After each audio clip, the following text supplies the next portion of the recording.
So what's the weather like in Pune, Aditya? Uh, Pratna, it is more or less like Delhi, though it's much cooler. Okay. It's about 28 degrees, so it's cool. So You therefore, have it's some more rain. pleasant. Yeah, it's pleasant. More pleasant than Delhi. But rain's not very severe. It's all pitter patter. It's a very You're going to be there for a while? yeah. Back on Tuesday.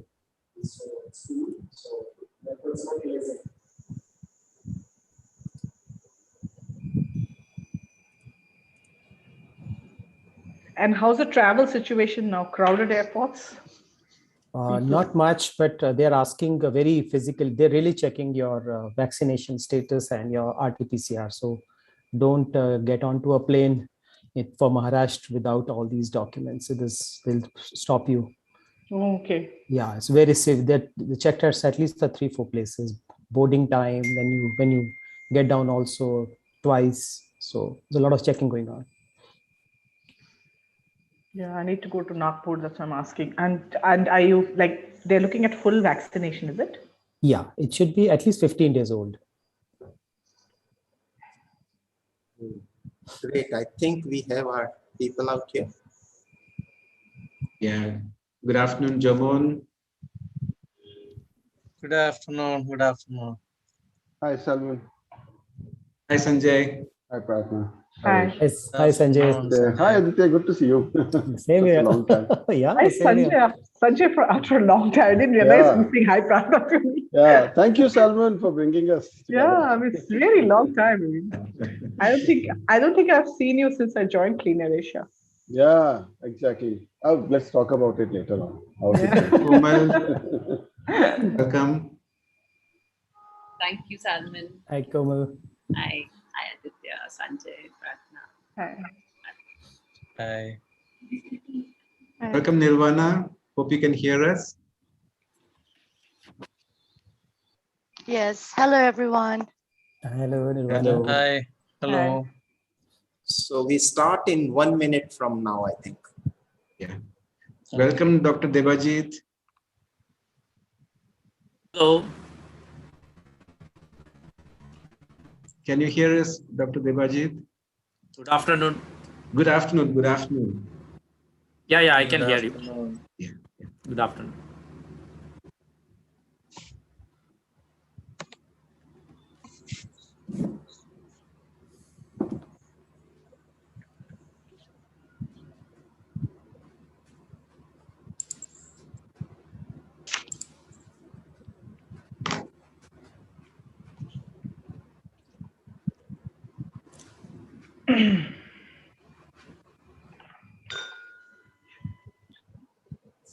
Fine. So I think we can begin now. Yeah. Yes, Marish. Welcome to this important day and topic as we discuss clean cooking for the last man standing out there.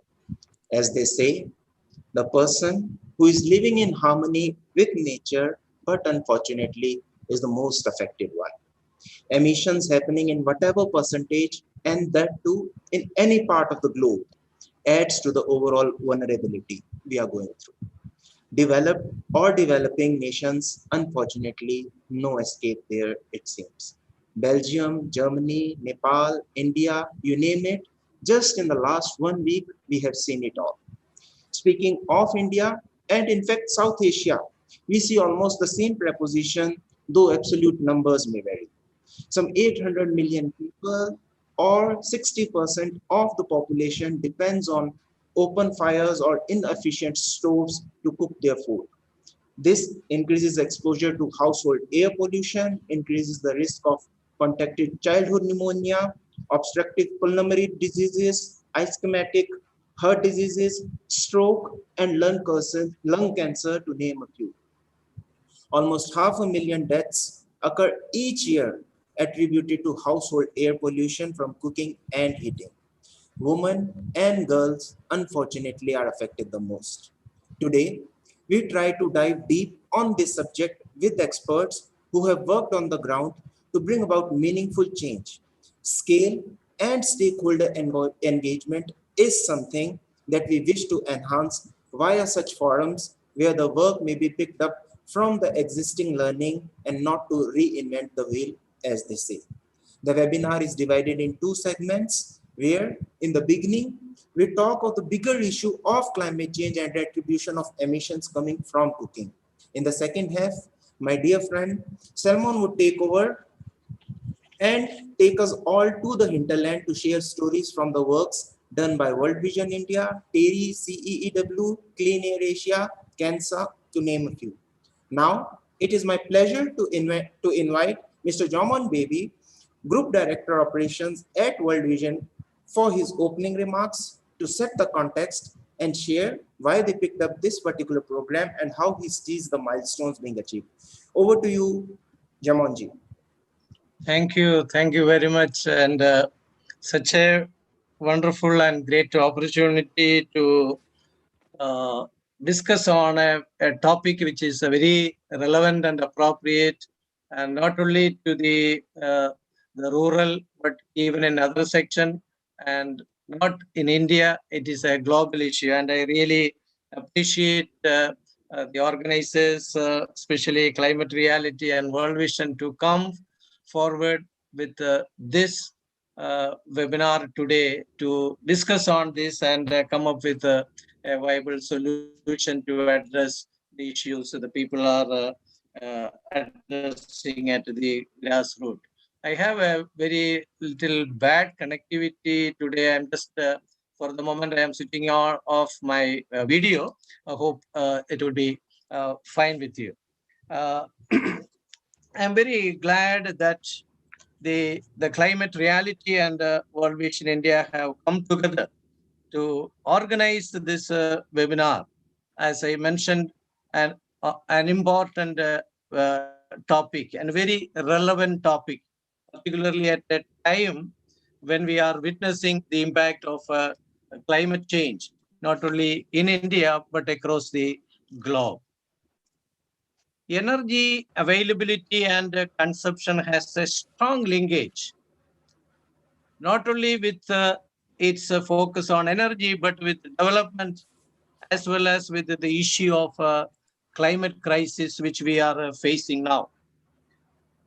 We need energy to power or accelerate our development process. There is no doubt about this. But today, we need more energy to be made available to the people for various developmental needs.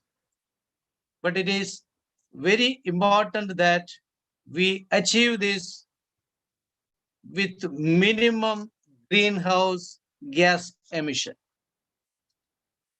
How can this be possible? Through appropriate technology, energy efficiency, and switching to clear energy options. The household use of firewood, as mentioned in the beginning, and the biomass for cooking purpose also largely contribute to the issues of global warming and climate change. According to the report published in Down to Earth in 2018, around 518 million people will still be dependent on firewood for cooking by the year 2030.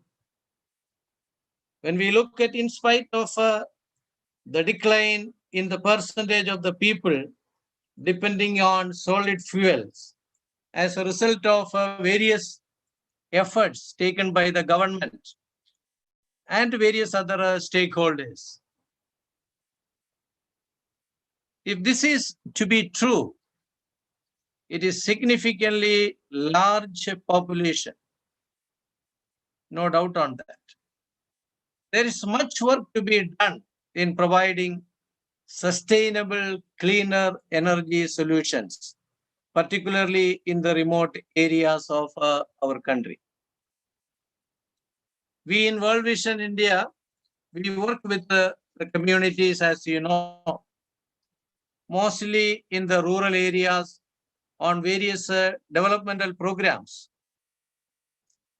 And we have seen that people, mainly the women and the girl children, they spend long hours, 3 to 4 days in a week towards collection of firewood to meet their cooking needs. Many a time, the adolescent girls also accompany their mothers for this task.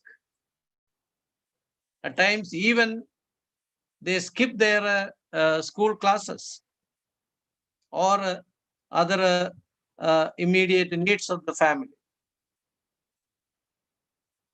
So there is a clear issue of unproductive work, which otherwise they would have engaged in more gainful activities. And the other is the impact on education, particularly on girl children. So most of the rural households still use the traditional open firewood stoves, which emit much smoke, leading to the issue of indoor air pollution and the exposure of women and children to this polluted environment, indoor air. We are often alerted by the air pollution issues in Delhi and other metro cities as it captures the media headlines very often. Seldom we realize that in many of the rural households, air pollution levels are equally bad, if not worse. India has high levels of childhood pneumonia, as mentioned, and other respiratory illness. Though there could be multiple causative factors for this illness, exposure to polluted air for long hours is also a triggering factor for such health issues, particularly among children under 5. According to a recent study published by the Harvard University in February 2021, an estimated 2.5 million people die in India every year due to air pollution, which is very alarming and needs a very careful and focused attention.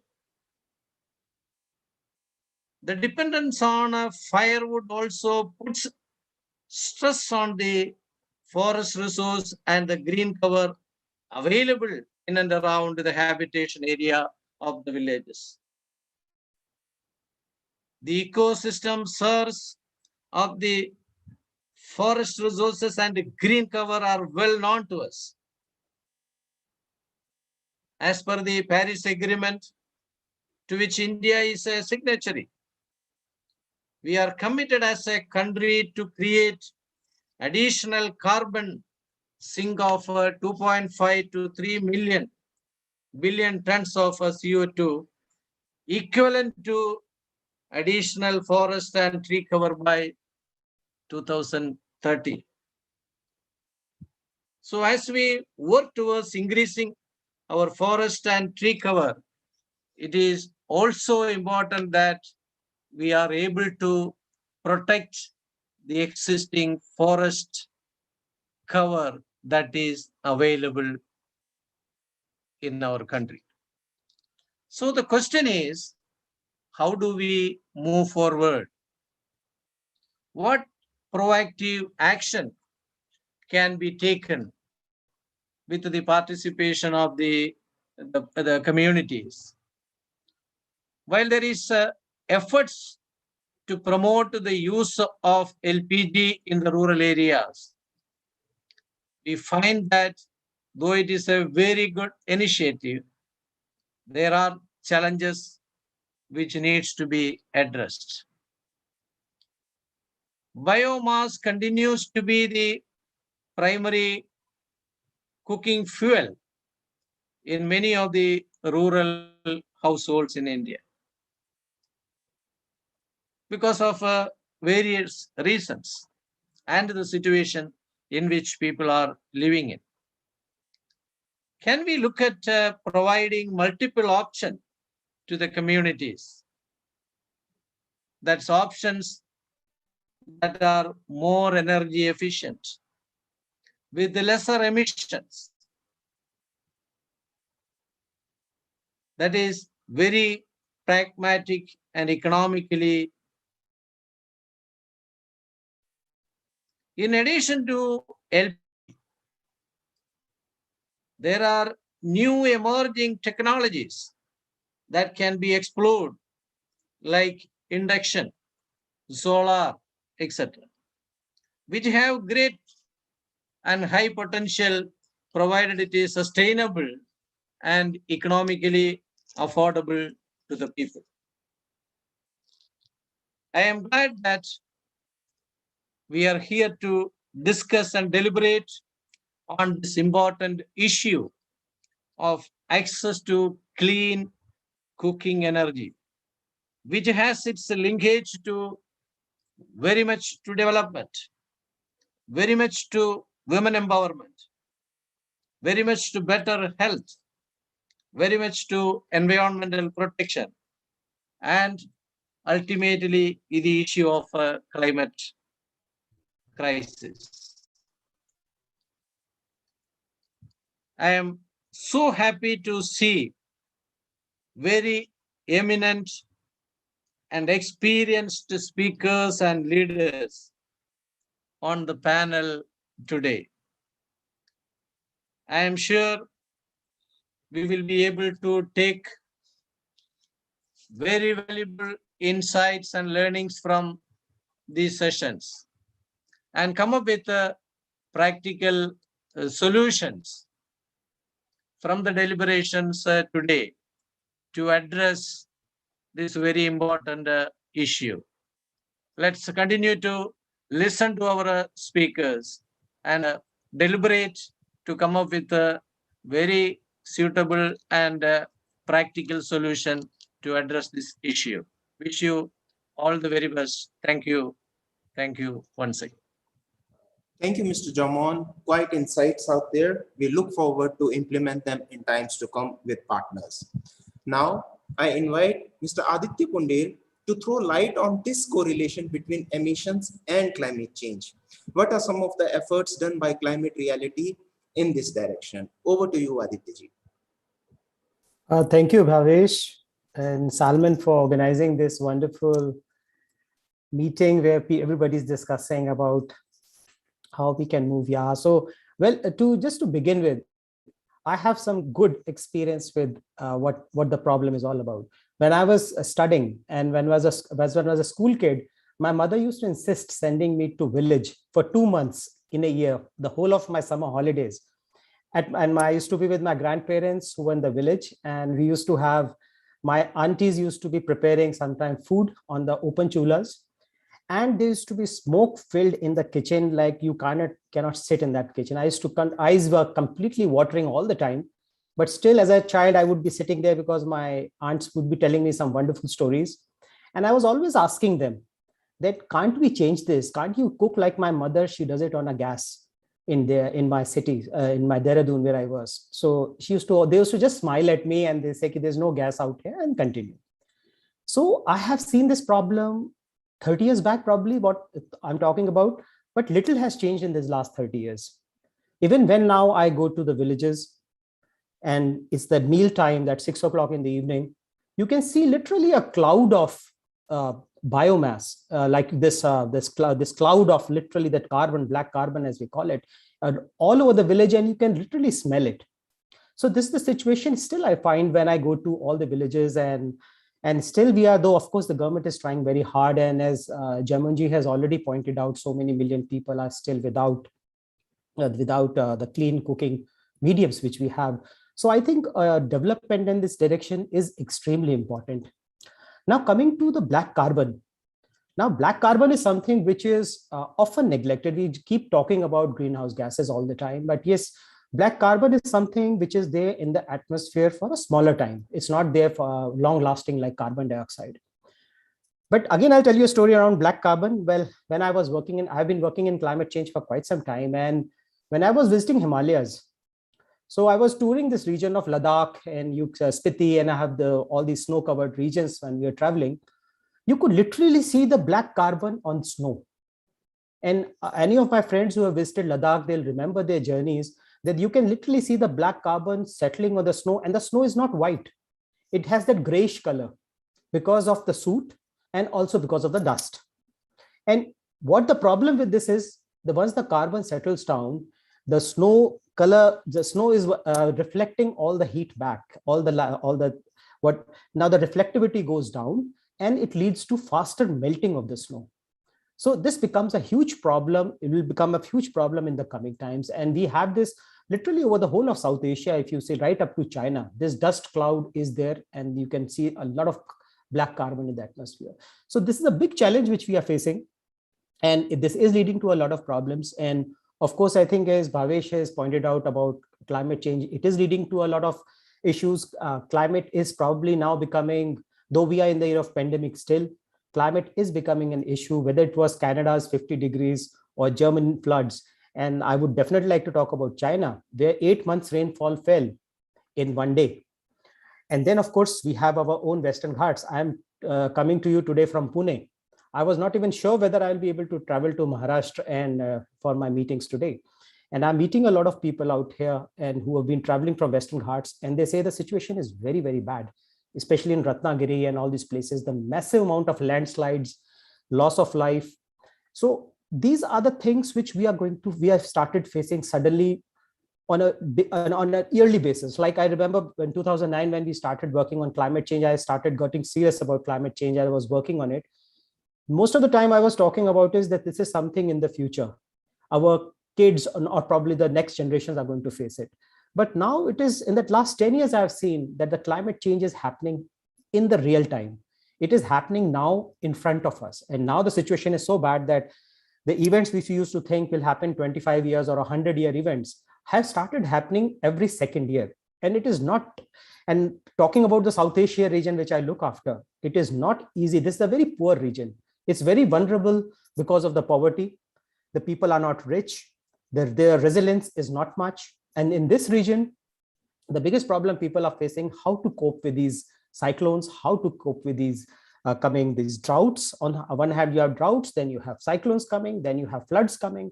And one of the most alarming things we have seen in the last few years is that the Arabian Sea of India, which is a very quiet sea compared to Bay of Bengal. Bay of Bengal is always having some issue or the other, like either it's Amphan or it's Fani, something is coming.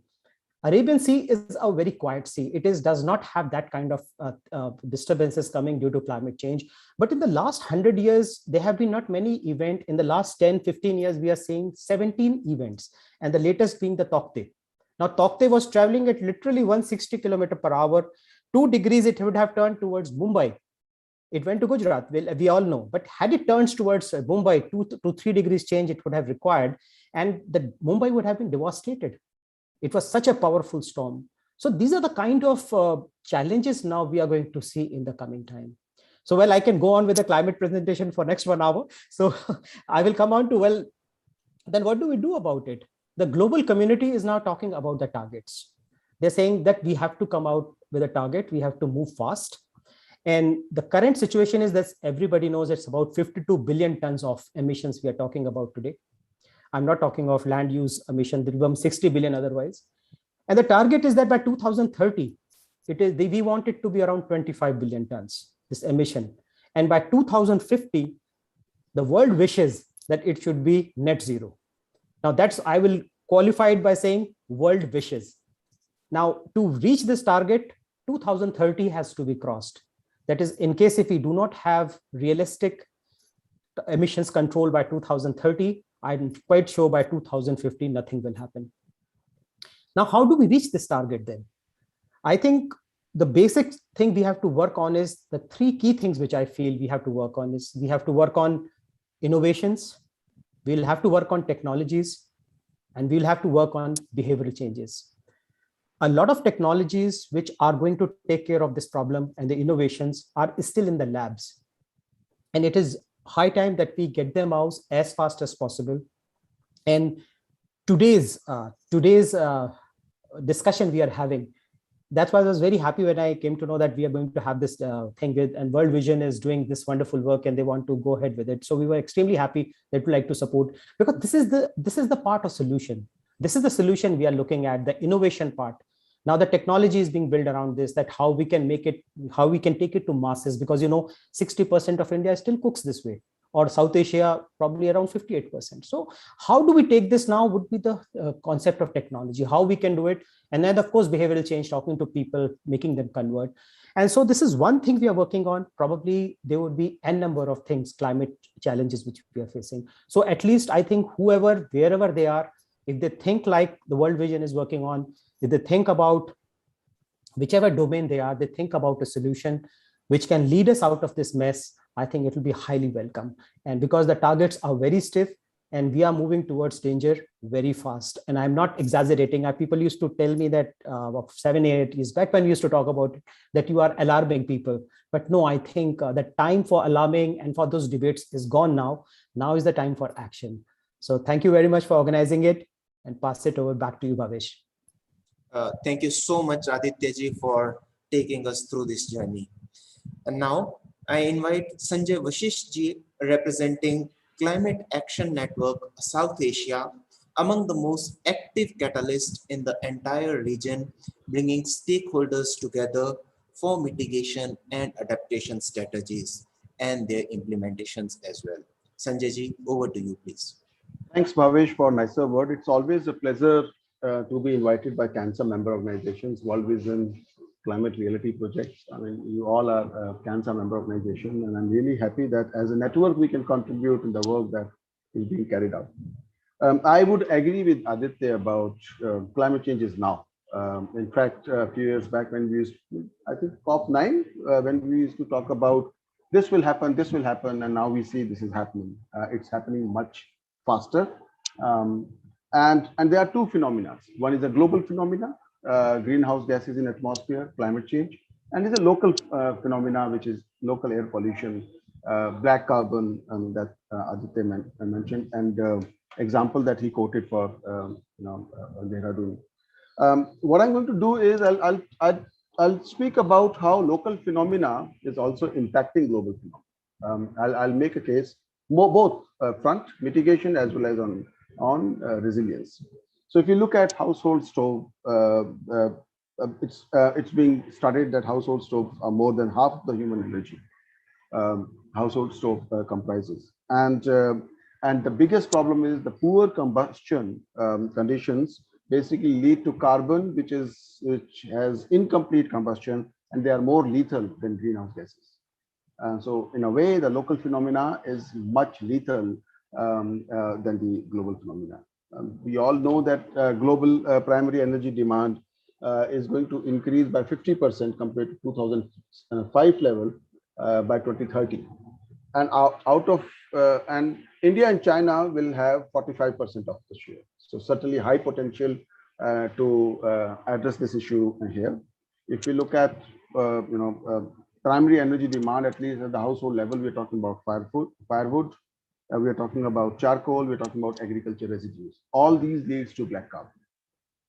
And the impact are on health and on deforestation, because that's where firewood is used for, and also and it leads to environmental degradation also. Now, all this emissions at the local level, which actually converts into greenhouse gases, carbon dioxide, which is very lethal, has a direct impact on ability of communities to cope up against any climate impact. Health certainly increases, poor health certainly increases the vulnerability. If a family is strong and healthy, they can withstand any kind of extreme disasters in much better way. They are more prepared to withstand those impacts compared to a family which is not healthy. And the health, the biggest contributor is air pollution, local air pollution, indoor air pollution, and that's what we are talking about. Of course, if health is poor, I'm trying to draw a linkage here. If health is poor, it increases the cost of medicine. So health expenditure in a family increases, and that would mean economic resilience to cope up with any disaster is compromised. People don't have money or savings. Their saving goes into looking after their medical treatments. So they don't have money. So they are more vulnerable to it. So certainly, vulnerability is linked with local air pollution conditions. And the biggest problem is women and children are at the forefront. They are the ones who inhale maximum air pollution because of traditional biomass. And that is important. Actually, as of now, Aditya, we are standing at a transition, a phase where energy transition is starting.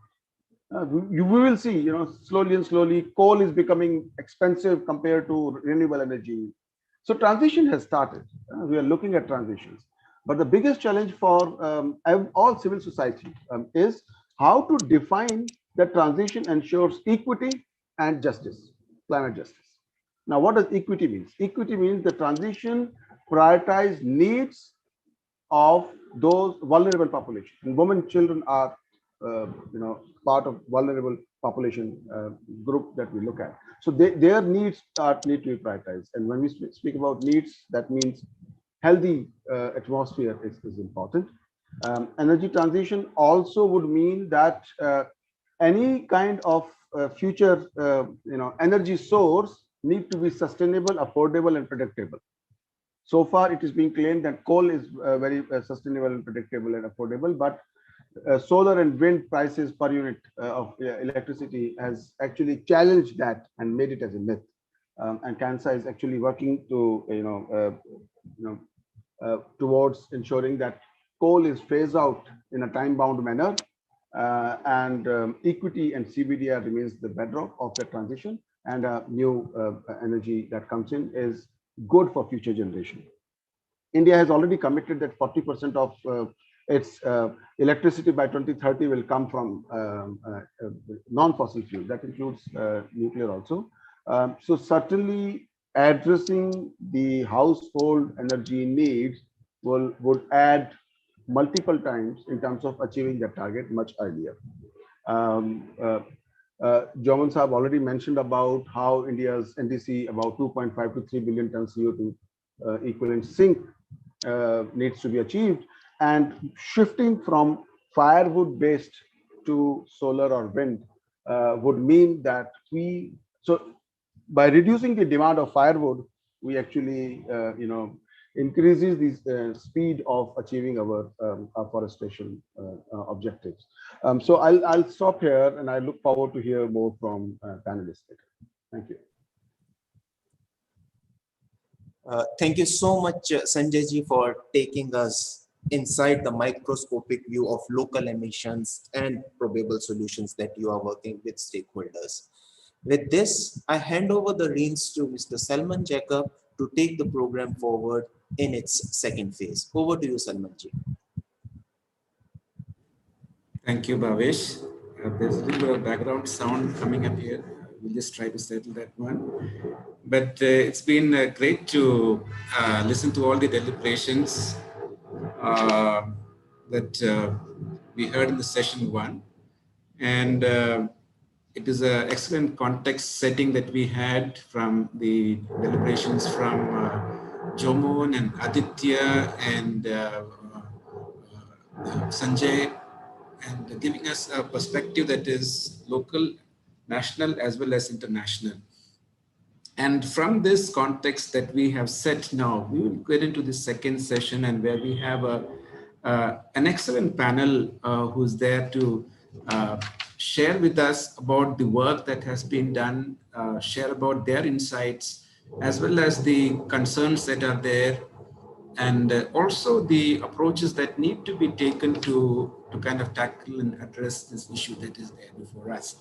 And we have a panel comprising of Dr. Debajit Pallitji, we have Dr. Komal Ganotra, we have Ms. Nirvana Pradhan, and we have Ms. Pratna Bora, and we have Mr. Sunil Mani for this session. So as we have been talking about the different options that we have, different technologies that are there.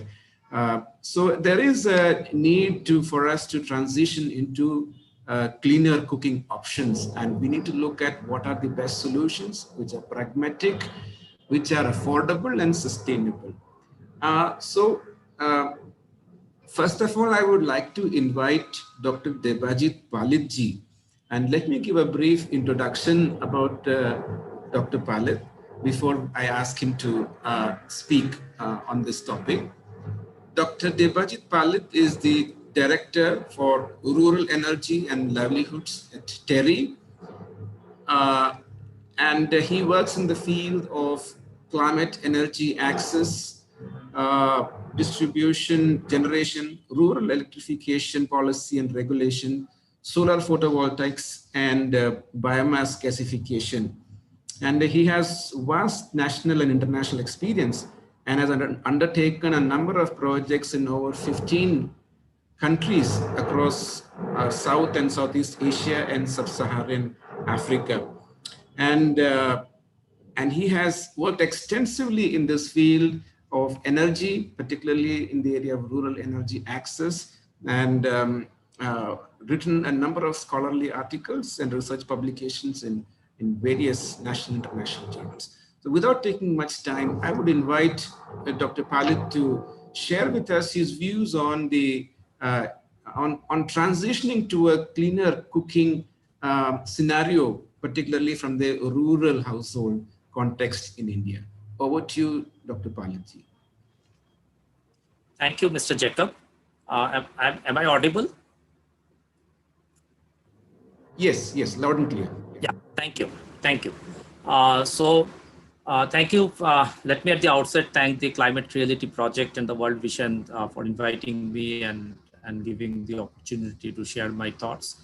So just to put the context in the perspective, we had this improved national program on improved cook stove program, which was started way back in the 1980s, if I remember correctly, and continued till the late part of 1990 or the early part of 2000, actually, I think 2001 or 2002. And as part of that program, millions of improved or the so-called smokeless chulhas were distributed in various parts of the country, primarily with the aim to reduce the firewood consumption and also make the kitchen cleaner. While that program did had some impact, but some of the things that was missed out in that program was that there was a lot of overemphasis on the technology, and there was not much emphasis given on the user friendliness. Mostly marked stoves were being promoted. So because of flood and other thing, or excessive use of this stove, the efficiency of the stove gradually were reduced. There were technical backup units who designed stoves based on the cultural habits or the social habits context of a given state. But then the program at the end of his phase was found to be not that successful in making a transition to a cleaner cooking sector. So the government then launched the National Biomass Cook Stove Initiative, and with some more modern technologies, high efficient biomass stoves, which were also metallic stoves. But then that also didn't pick up. Now, all these things were not picking up. And if you see these statistics from the firewood consumption of the 2001 census and then 2011 census, then you would find that there is not much decrease in the consumption of firewood in rural India. It was almost, or if you start from 1991, then 2001 and then 2011, you will find it is almost same. It is more than 70%. So probably that prompted the government to launch the Prime Minister Ujjwala program, which we all know. And the program was quite successful in reaching out to 80 million households with the connection, this one. But when we analyzed the program as a whole, this one, and used the publicly available data, which has been from the oil marketing companies, we found that, and also the CAG report, we found that in 3 years from 2016, when the program was launched, until end of 2019, when they achieved the 80 million mark, roughly around 1/4 of the total households who have been provided with the LPG connection, they have actually not gone back or purchased a new refill. So 25%, almost 25% has zero refills, except the refill, the cylinder that was provided to them at the time of connection. Roughly 30% had a 1 to 3 refills, and the rest had more than 4 refills. So if I convert it into an on average per household basis, so that is it's coming to about 1.76. That's roughly less than 2 refills per household per annum. And if we had to see whether if somebody would have used the LPG for cooking all their major meals, then at least 7 to 8 refills is required. On a conservative side, maybe at least 6 refills would be required. So less than 2 and 6, there's a huge difference. So which clearly indicates that there are households who probably has not shifted to LPG and continue to use the fuel wood for their cooking their major meals. And when we deep dived with the analysis a little bit, we found that it's the affordability or the income inelasticity of the consumers, which is extremely important. And probably my earlier speaker also has not, this one during the initial phase, talked about the technology, behavioral change and other things, but I think somehow we miss out this affordability level. And I would justify this point by giving 2 examples. So 60% of the Indian population during the lockdown were being provided with free food grain, which means the poverty level in the country, and especially in the rural areas. And if you're providing 60% of the population with free food grains, how can you expect somebody to buy a LPG refill at 700 rupees or 800 rupees? In fact, the subsidy has also, probably the subsidy has also been removed, as I know, if I know correctly, this one. So they were not able to buy a LPG cylinder for 500 rupees. And now how can they buy at 700 rupees or 800 rupees? It's just not possible, this one. My next argument would be during the lockdown, the first lockdown in 2020, for 5 months, the government has provided free refill to all these PMUI consumers. And it would be, and you would be surprised to know during that 5 months period, when I have annualized that figure, it's coming to around 5 to 6 refills, per household per annum.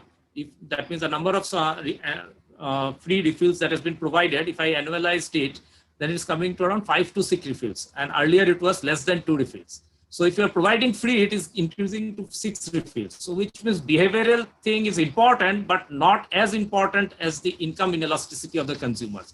And unless we can address that problem, the income inelasticity of the consumers, we cannot actually really transition to a cleaner cooking source in the rural areas. And why we should transition to a cleaner cooking source, it's not just the removing the smoke from the kitchen, but 20%, 20 to 30% of that, the smoky kitchen, the 20 to 30% of the ambient air pollution in Delhi or in the northern India is attributed to the smoky kitchens in the rural households. So if we can devise a mechanism by which we can increase the number of refills and make rural households use the LPG refills, then 20 to 30% of your ambient air pollution that you see in Delhi and other northern area would just vanish. This one. So that's something that it's like using one stone and killing this one, or striking 2 things. So that's something that the government should think about. Now coming to the another option, which is the electric cooking, and a lot of discussion is going on about whether we can transition to electric cooking. I think the government's very recently in February launched the Go Electric campaign, which also talks about electric cooking, has given emphasis on electrifying the rural energy demand. This is easier said than done. Of course, electric cooking is almost pollution free. You can, and if you do the economics, the LPG and electric cooking, the economics, I think that means you actually can spend less money in electric cooking at the current electricity prices than the LPG with the revised LPG prices. So that way, I think electric cooking is better. But again, while we are talking about electric cooking, what we are missing out is that the infrastructure that has been created in the rural areas probably is not adequate or do not have the capacity to meet the additional load that might occur because of this shifting to electric cooking. So I think the government, what needs to be done very quickly is that the government has launched a new distribution reform scheme. So probably as part of that scheme, I think an assessment of the rural electricity network should be done. Wherever infrastructure addition has to be done, need to be carried out, and then we can shift to the electric cooking instead of spending our time in expanding LPG. This one, because from an energy security perspective, I think electric cooking makes more sense as we can go on for additioning more renewable energy in the grid capacity. We already have so much of additional thermal capacity. So I think that infrastructure could also be optimized and used properly. And LPG, again, you have to import it from outside. So it's better to shift to electric cooking, and there is a great possibility that it can be done.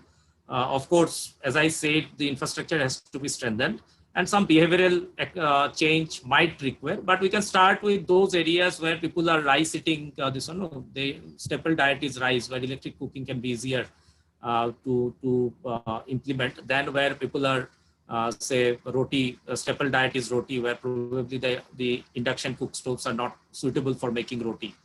The solar electric cooking is also coming up, so we need to push forward that agenda, this one of solar cooking.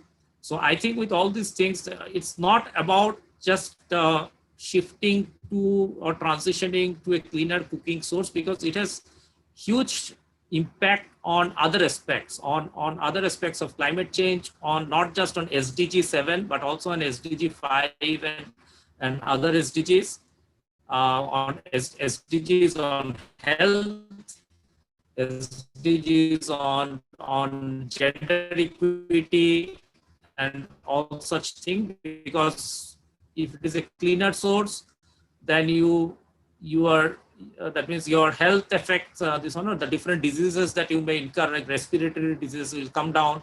So you save money in the health front. So I think we need to understand why we should, how we can shift to electric cooking, what are the benefits, and then take a stand instead of doing a piecemeal approach here and there and impacting it. I will stop here. In case of any questions, I'd be happy to discuss. Thank you. Thank you. Thank you, Dr. Palit, for highlighting some of the issues that are around the scaling up of LPG into the rural areas, challenges, and also the point that you highlighted that it is not only firewood-based, biomass-based cooking is not just about the indoor air pollution, but it's also contributing towards the issue of ambient air pollution and the other things. Particularly, you highlighted the issue of Delhi and similar contexts around the country, and also the need to strengthen the infrastructure towards the electric cooking that will have a good transition into the future cleaner ways of cooking. Thank you for these valuable insights. We'll try to come back to you with some more questions in the end. And now I would request Mr. Sunil Mani from the Council of Energy, Environment and Water, who is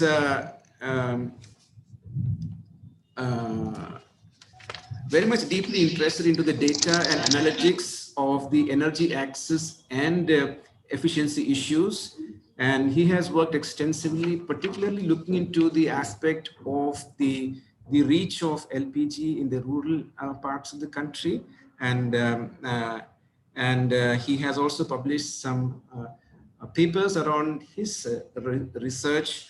And his latest research, India Residential Energy Survey 2000, is the largest pan-India survey on energy access and consumption patterns in Indian homes. And so there are a number of other publications that he has been part of, particularly in terms of energy access in the country. And so I would like to invite Mr. Mani to share his insights, particularly in terms of the reach of the LPG in the rural households, and also what is your analysis about the ways in which we can further strengthen these efforts and transition our rural households into a cleaner cooking options. So over to you, Mr. Mani, for your insights. Thank you, Mr. Jacob. Is my voice audible? If you could come a little more closer to the microphone. Yeah, I am quite close to the mic. Is it audible? Or is it still bad? Yeah, we can hear you. I think it's a little low, but we can hear you. Okay, I'll try to be a little loud. Maybe that might be better. Yeah, so thanks, Mr. Jacob. It's a privilege to be on this esteemed panel. And thanks to the Climate Reality Project and the World Vision India for organizing this webinar. So as Mr. Jacob said, I work with a public policy research think tank called the Council on Energy Environment and Water. And at CW, we have been tracking the energy access issues in India through primary surveys for the past 7 to 8 years. So I'll briefly talk about some of the interesting insights from these surveys and what we think needs to be done to ensure sustained use of clean cooking fuels in India. The focus of today's discussion is mostly on rural India because, and rightly so, because most of the clean cooking energy issues in urban India have already been resolved, except in the urban slums. And we also found this from our recent survey, the India Residential Energy Survey 2020 that we conducted last year, that 91% of urban Indian households have already started using LPG as their exclusive cooking fuel. So in urban India, the situation is mostly resolved. So the focus is, of course, on the rural India now. And Dr. Palith has already covered few of the things that I wanted to say. So I'll only try to focus on things that have not been said as of now. So as Dr. Palith said in the beginning that UI actually provided LPG connections to more than 80 million LPG consumers, more than 80 million consumers between 2016 and 2019. But what is more important to highlight here is that Government of India completely changed the story of, converted the story of clean cooking energy access in India to LPG access. Because for a large part of the country, LPG is the only clean cooking option available now. And as per the most recent PPSC data, we found that LPG penetration in the country is more than 99%. And this is certainly a significant achievement of PMUI that has brought India closer to the dream of smoke-free kitchens. And it's not just about increasing the number of connections. PMUI has also accelerated India's progress towards attaining multiple other sustainable development goals, such as SDG 3, which is about good health and well-being, SDG 5, which is about gender equality, as PMUI provided LPG connections only in the name of the female member in the family.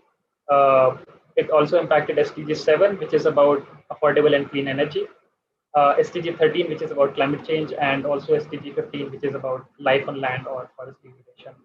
So overall, it has had a lot of impact when it comes to the sustainability point of view. But in order to understand the holistic situation, we actually conducted 2 rounds of energy access surveys in rural areas of 6 states of India, which are Bihar, Jharkhand, Madhya Pradesh, Odisha, Uttar Pradesh, and West Bengal. And we call these states the access states. So the first round of the access survey was conducted in 2015 before the launch of the PMUI. And the second round of the survey was conducted in 2018, which is after the launch of the PMUI, but PMUI was still going on at that time. So in the access survey, basically we surveyed same households in 2015 and like around 9,000 households in 2015, and we surveyed the same households in 2018 to understand the situation of energy access in those households. And we did find a significant increase in LPG penetration among households in these 6 states. From it was 22% in 2015 to around 60% in 2018. Basically, but the main problem was that 2 out of every 3 households that had an LPG connection continued to rely mostly on biomass and other such traditional sources for their cooking and heating needs. And this is what we call the fuel stacking, which is a major problem in rural India now because access to LPG is largely resolved. Stacking is the major problem. And also Dr. Palith provided various data points to highlight that PMUI households continue to stack LPG because they only take less than 2 refills per year, as against a minimum requirement of at least 7 to 8 LPG refills in a year. So clearly stacking is a big issue, and that's what we wanted to find out from the survey as to what exactly is the reason. And the first most important reason, again, Dr. Palit highlighted in his talk, basically, is the high cost of LPG refills. And in our survey, we found that it is the most important barrier cited by households for stacking LPG with solid fuels. But again, a more important thing to highlight here is that this affordability barrier would have become even more pronounced in the last 1 year, especially because of the suspension of LPG subsidies since May 2020. Because households have stopped receiving LPG subsidies since May 2020, so it's been more than a year that they've not received subsidies. And it also came along with a drop in household income due to pandemic-induced economic crisis and increasing crude oil and LPG prices globally. So basically, the impact of all of this is that a subsidized refill that used to cost around 580 rupees in April 2020 now costs 830 Indian rupees because it's no longer subsidized. So clearly, you can imagine the financial burden that that any LPG consumption would pose on LPG using households, especially the poorer households. And the solution to this is, of course, bringing back the subsidy. But given the COVID-linked economic crisis, even the government of India's ability to subsidize LPG has significantly reduced. Earlier, we used to have universal subsidies for every LPG user in the country, but it's very difficult to bring such universal subsidies now because of the financial burden that it might pose on the treasury. So it would be important to target subsidies only to the deserving poorer households. That helps at least the poor people to continue consuming LPG without putting any additional significant pressure on the government resources. But having said that, we are yet to see any robust and easy to administer subsidy targeting approach that can minimize the inclusion as well as the exclusion error. And coming up with any such targeting approach would require a lot of deliberation. At the other side of the affordability equation is also enhancing rural incomes, which of course is a broader development goal, and that will, once we start working towards that, it will automatically start improving the affordability of the clean cooking fuel in rural India.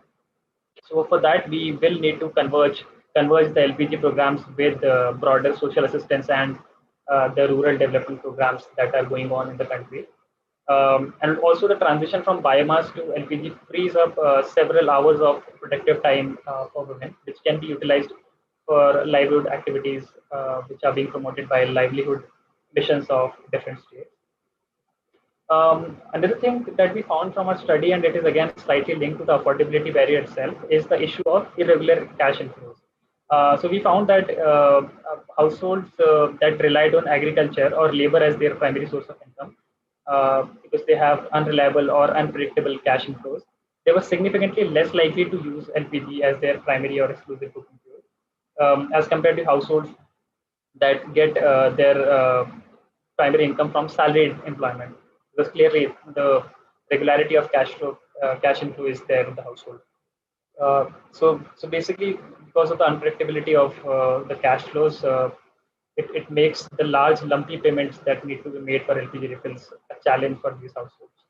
So again, clearly households with irregular cash inflows need livelihood support so that they can get regular cash inflows, and it can facilitate their transition towards sustained use of clean cooking fuel.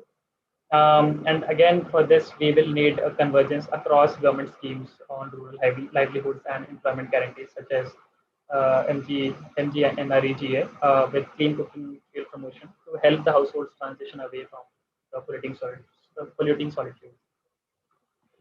We can think of creating rural livelihood opportunities also, such that the cash inflows from these rural livelihood opportunities are actually aligned with the recurring refill payments that consumers need to make for it. So this was basically the affordability barrier and some of the solutions that government can work towards. But another reason that was that actually is responsible for a lot of stacking that is happening in rural India is free of cost availability of biomass.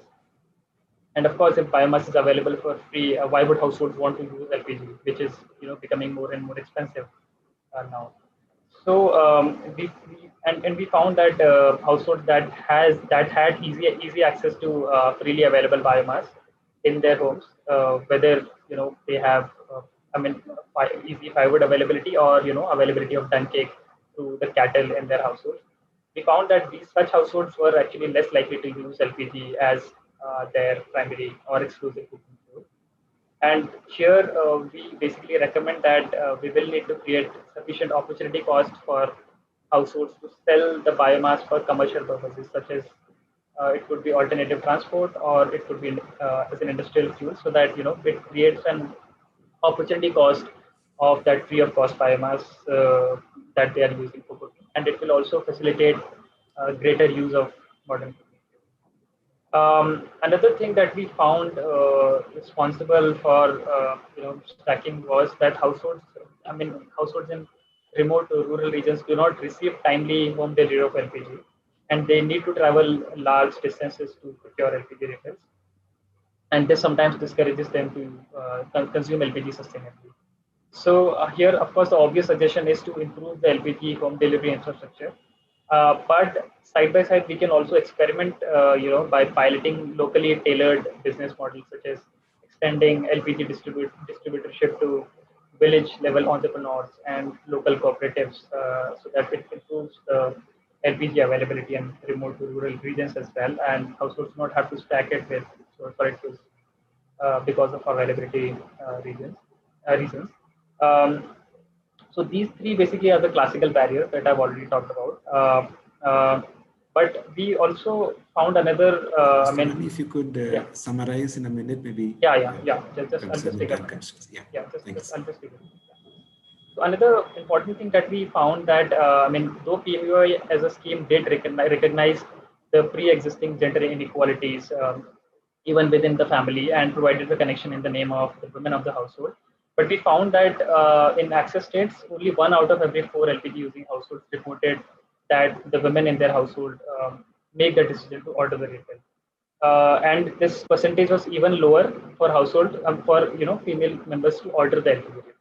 So this clearly suggests that the intra-household decision making with respect to purchase of LPG refills still remains dominated by the male members of the household. And since female family members have to bear the most of the health cost burden because of the use of polluting fuels, it is very difficult to see a sustained transition to solid fuel. So these are pretty much the findings that I wanted to share from the studies that we have done. I'll just take like 10 more seconds. So all the findings that I've shared today are based on the work that we have done only in the 6 access states, but we had also conducted this India Reservation Energy Survey last year. And we have recently completed a report on the state of cooking energy access in India based on this survey. And we are planning to launch this report on 6th of September. So I would request all of you to be present in that launch to uncover as to where India stands, in terms of clean cooking energy access for Indian households after the discontinuation of the subsidies in the country. So, thank you, and looking forward to the questions. Thank you. Yeah. Thank you, Mr. Mani, for the very detailed analysis that you had conducted and sharing those findings with all of us. Really, that's quite insightful to look at and understand the ground realities that are there. So now I'm really glad to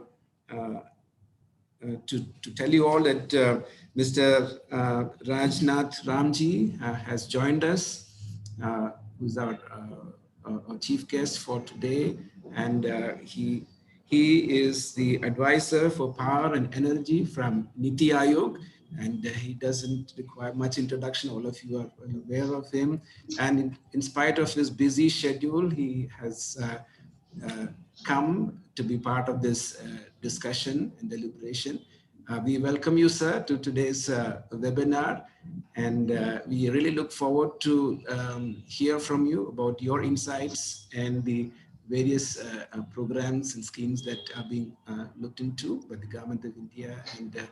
And so it's over to you, sir, for your keynote address, Mr. Rajnath Ramji. Thank you, World Vision India, for inviting me here. But first of all, let me accept my apologies for the late joining because I was busy in some other meeting. I was hearing a very, I think, interesting debate with all the participants, and they have highlighted several key issues with respect to the access to clean energy in rural areas. So let me begin with the statement that the government of India has made several attempts to promote the right kind of cooking initiative and cooking appliances in the rural areas. They have been promoting it, I think, since long, and it started way back from biogas to the different kind of advanced level improved cook chula and all new improved version of cook chula based on the biomass. But many of these have failed considerably. There might be the several reasons, but that reasons attributed to some technical challenges, and there were not suppliers for, and then also the maintenance issues. So all these supply chain issues and those management considerably failed. So that lead to the several situations where I mean the policy itself failed considerably. But even though the policy like individual household biomass, biogas-based cooking, then community level have been also tried, but I think hardly there are any success. Keeping all this perspective in mind, I mean, the government came out with this idea of distributing LPG in the rural household under Pradhan Mantri Ujjwala Yojana, and that's give a great push towards the clean cooking access to the rural people. I've heard that several issues have been highlighted, that although they have been given connections, they have been provided access to the LPG connection, but they are unable to refill their gas because of their income level is not so much to service that demand. But let me tell you, the impact has been majorly due to the recent lockdown, and the COVID has impacted much because large masses have been affected due to the unemployment, and this unemployment has driven down their income level and thus considerably affected their affordability level. But government in other side has also tried to ensure that the subsidy to the beneficiaries are delivered in their account, and government is also bound to come out with such policy because the lot of pilferages happens, and so just to check and balance them, the subsidy amount has to be given directly to the beneficiaries. So I'm sure there are some issues with regard to affordability, and that certainly need to be taken care of by the government. But clearly there should be a strategy to for the rural area. I think since already we are also facing a problem with the distribution infrastructure, because even in case of the LPG distribution, the infrastructure network is not so strengthened. So we have to either build this infrastructure or strengthen this infrastructure, or we have to also look for the alternative options. But at the same time, you have to also keep in mind that this LPG requirement, we are importing LPG. Uh, we are not, I mean, this whatever LPG used for the cooking purposes, at 20% goes for the import. And we are hugely dependent on the import of even crude oil and the natural gas. Our requirement uh, is made by 53% import of natural gas and 85% import of the crude oil. So we have to also keep in mind that how this import dependence has to be minimized, and in keeping that perspective, we have to find the alternative scenario for the meeting the clean cooking requirement. Uh, I see the biogas based cooking has potential here, but I don't know how. But there are some issues with regard to the uh, government side, because a lot of developers come and they take this subsidy, and they after a few years they plant, uh, they get commission, and they are not running because they have some vested interest. They run the plant for some time, they claim the subsidy, and then leave the things. So this subsidy scheme itself needs to be revised, and in something like this capital based subsidy needs to be revised to the generation based incentive. I mean, those kind of things government must push. Our honorable Prime Minister is a great believer in the renewable energy, and he, and several occasions, he has mentioned that why not the solar-based cooking system can be developed, and that can be emulated in rural areas. And I think 5 years ago, he just put up the idea, and he again in one of the high-level meeting, he reminded that this needs to be promoted in a bigger way.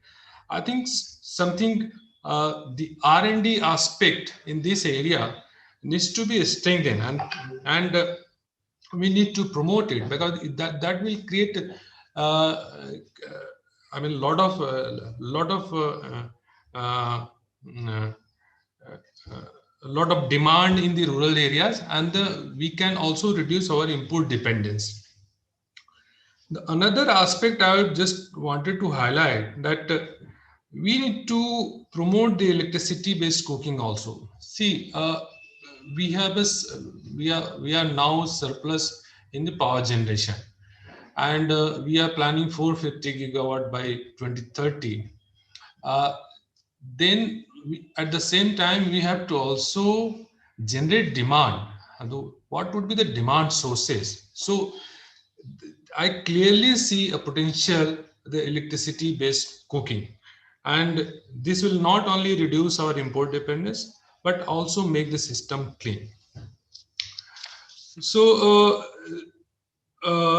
these were my some of these suggestions, and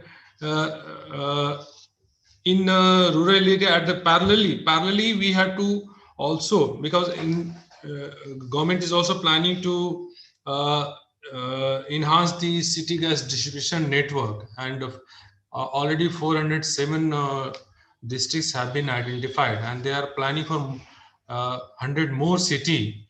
So anyway, that uh,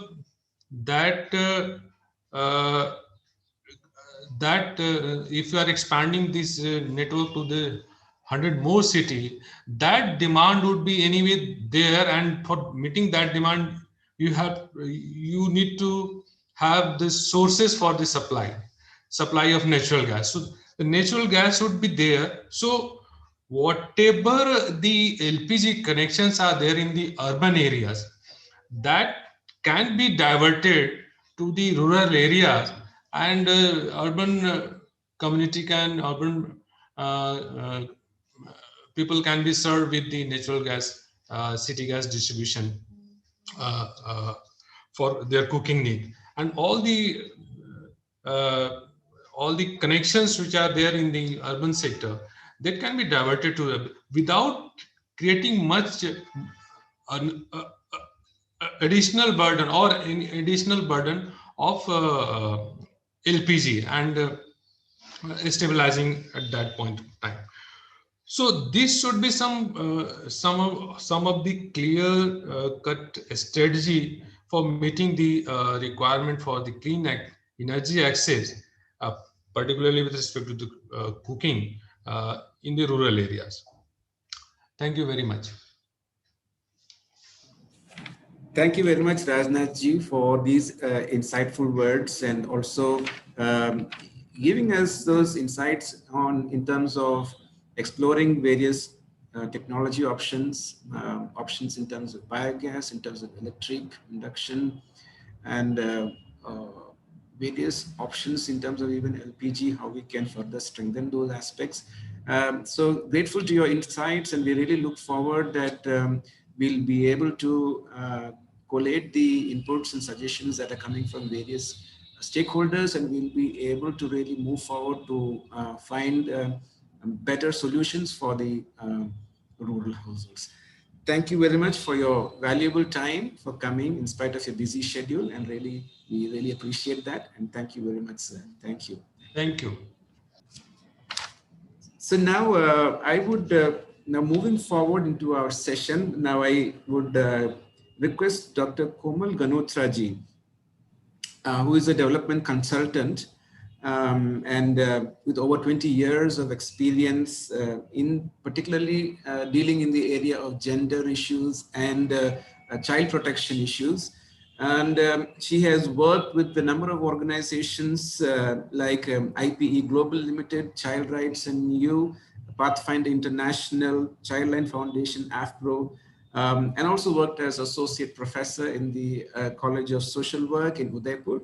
And she also worked closely with various projects and assignments in connection with Bill and Melinda Gates Foundation, CIFF, Azim Premji Philanthropic Initiative, USAID, and also on assignments with Niti Aayog. We have been privileged to have Dr. Komal with us, and she had spearheaded a study, an impact study on the fuel efficient cook stove project that was implemented in one of the project locations of World Vision India. And she spearheaded this project, particularly looking into the aspect of well-being of women and children. So over to you, Dr. Komal, for your presentation. Thank you so much. How much time would you give me, Salman? I know we're running late, so if you give me the time, I'll try and run off the PPT or the major points in that sense. Yeah, I think 7 minutes would be great. Sure, I'll try and be quick. So I'll skip slides and try and focus on the main things. Good afternoon, everybody. You'll have to enable my sharing. I can't share my presentation. Or do you want me to go? I can just go through verbally. The sharing is disabled, Salman. Okay.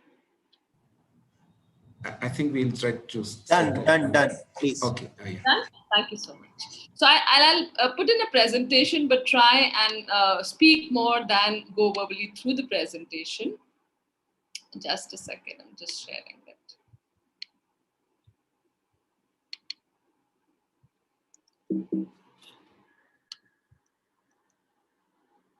Sorry.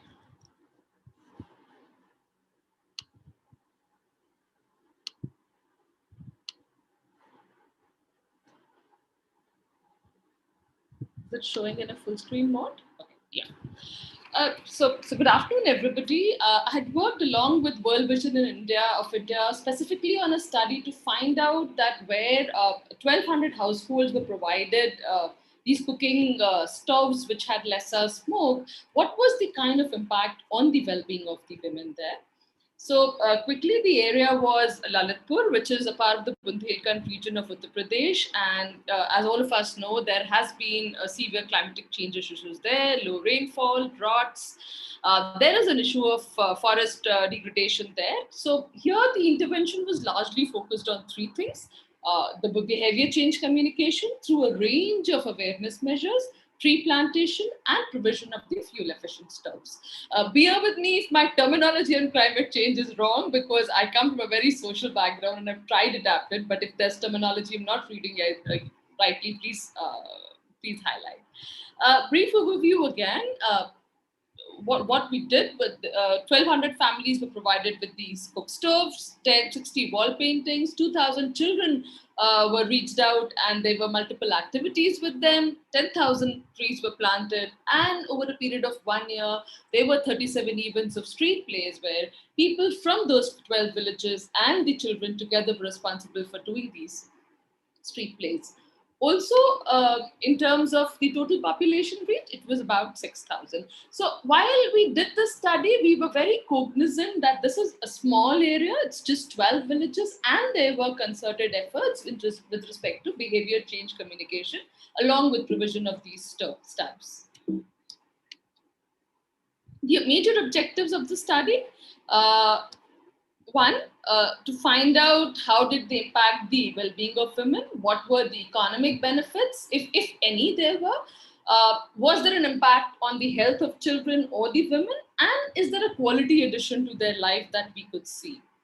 Again, from a methodology perspective, 2 blocks, 4 villages visited, 60 women interfaced, 20 in-depth interviews, and we had FGDs both with men and women so that we understand the perspective of both, and we observed 20 households.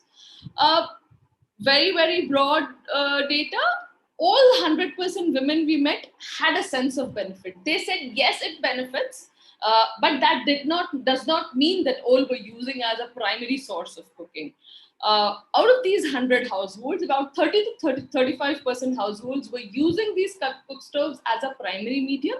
When I'm saying a primary medium, it means that they were used more frequently rather than the conventional cook stove. For other 65%, the conventional cook stove was also being used along with them.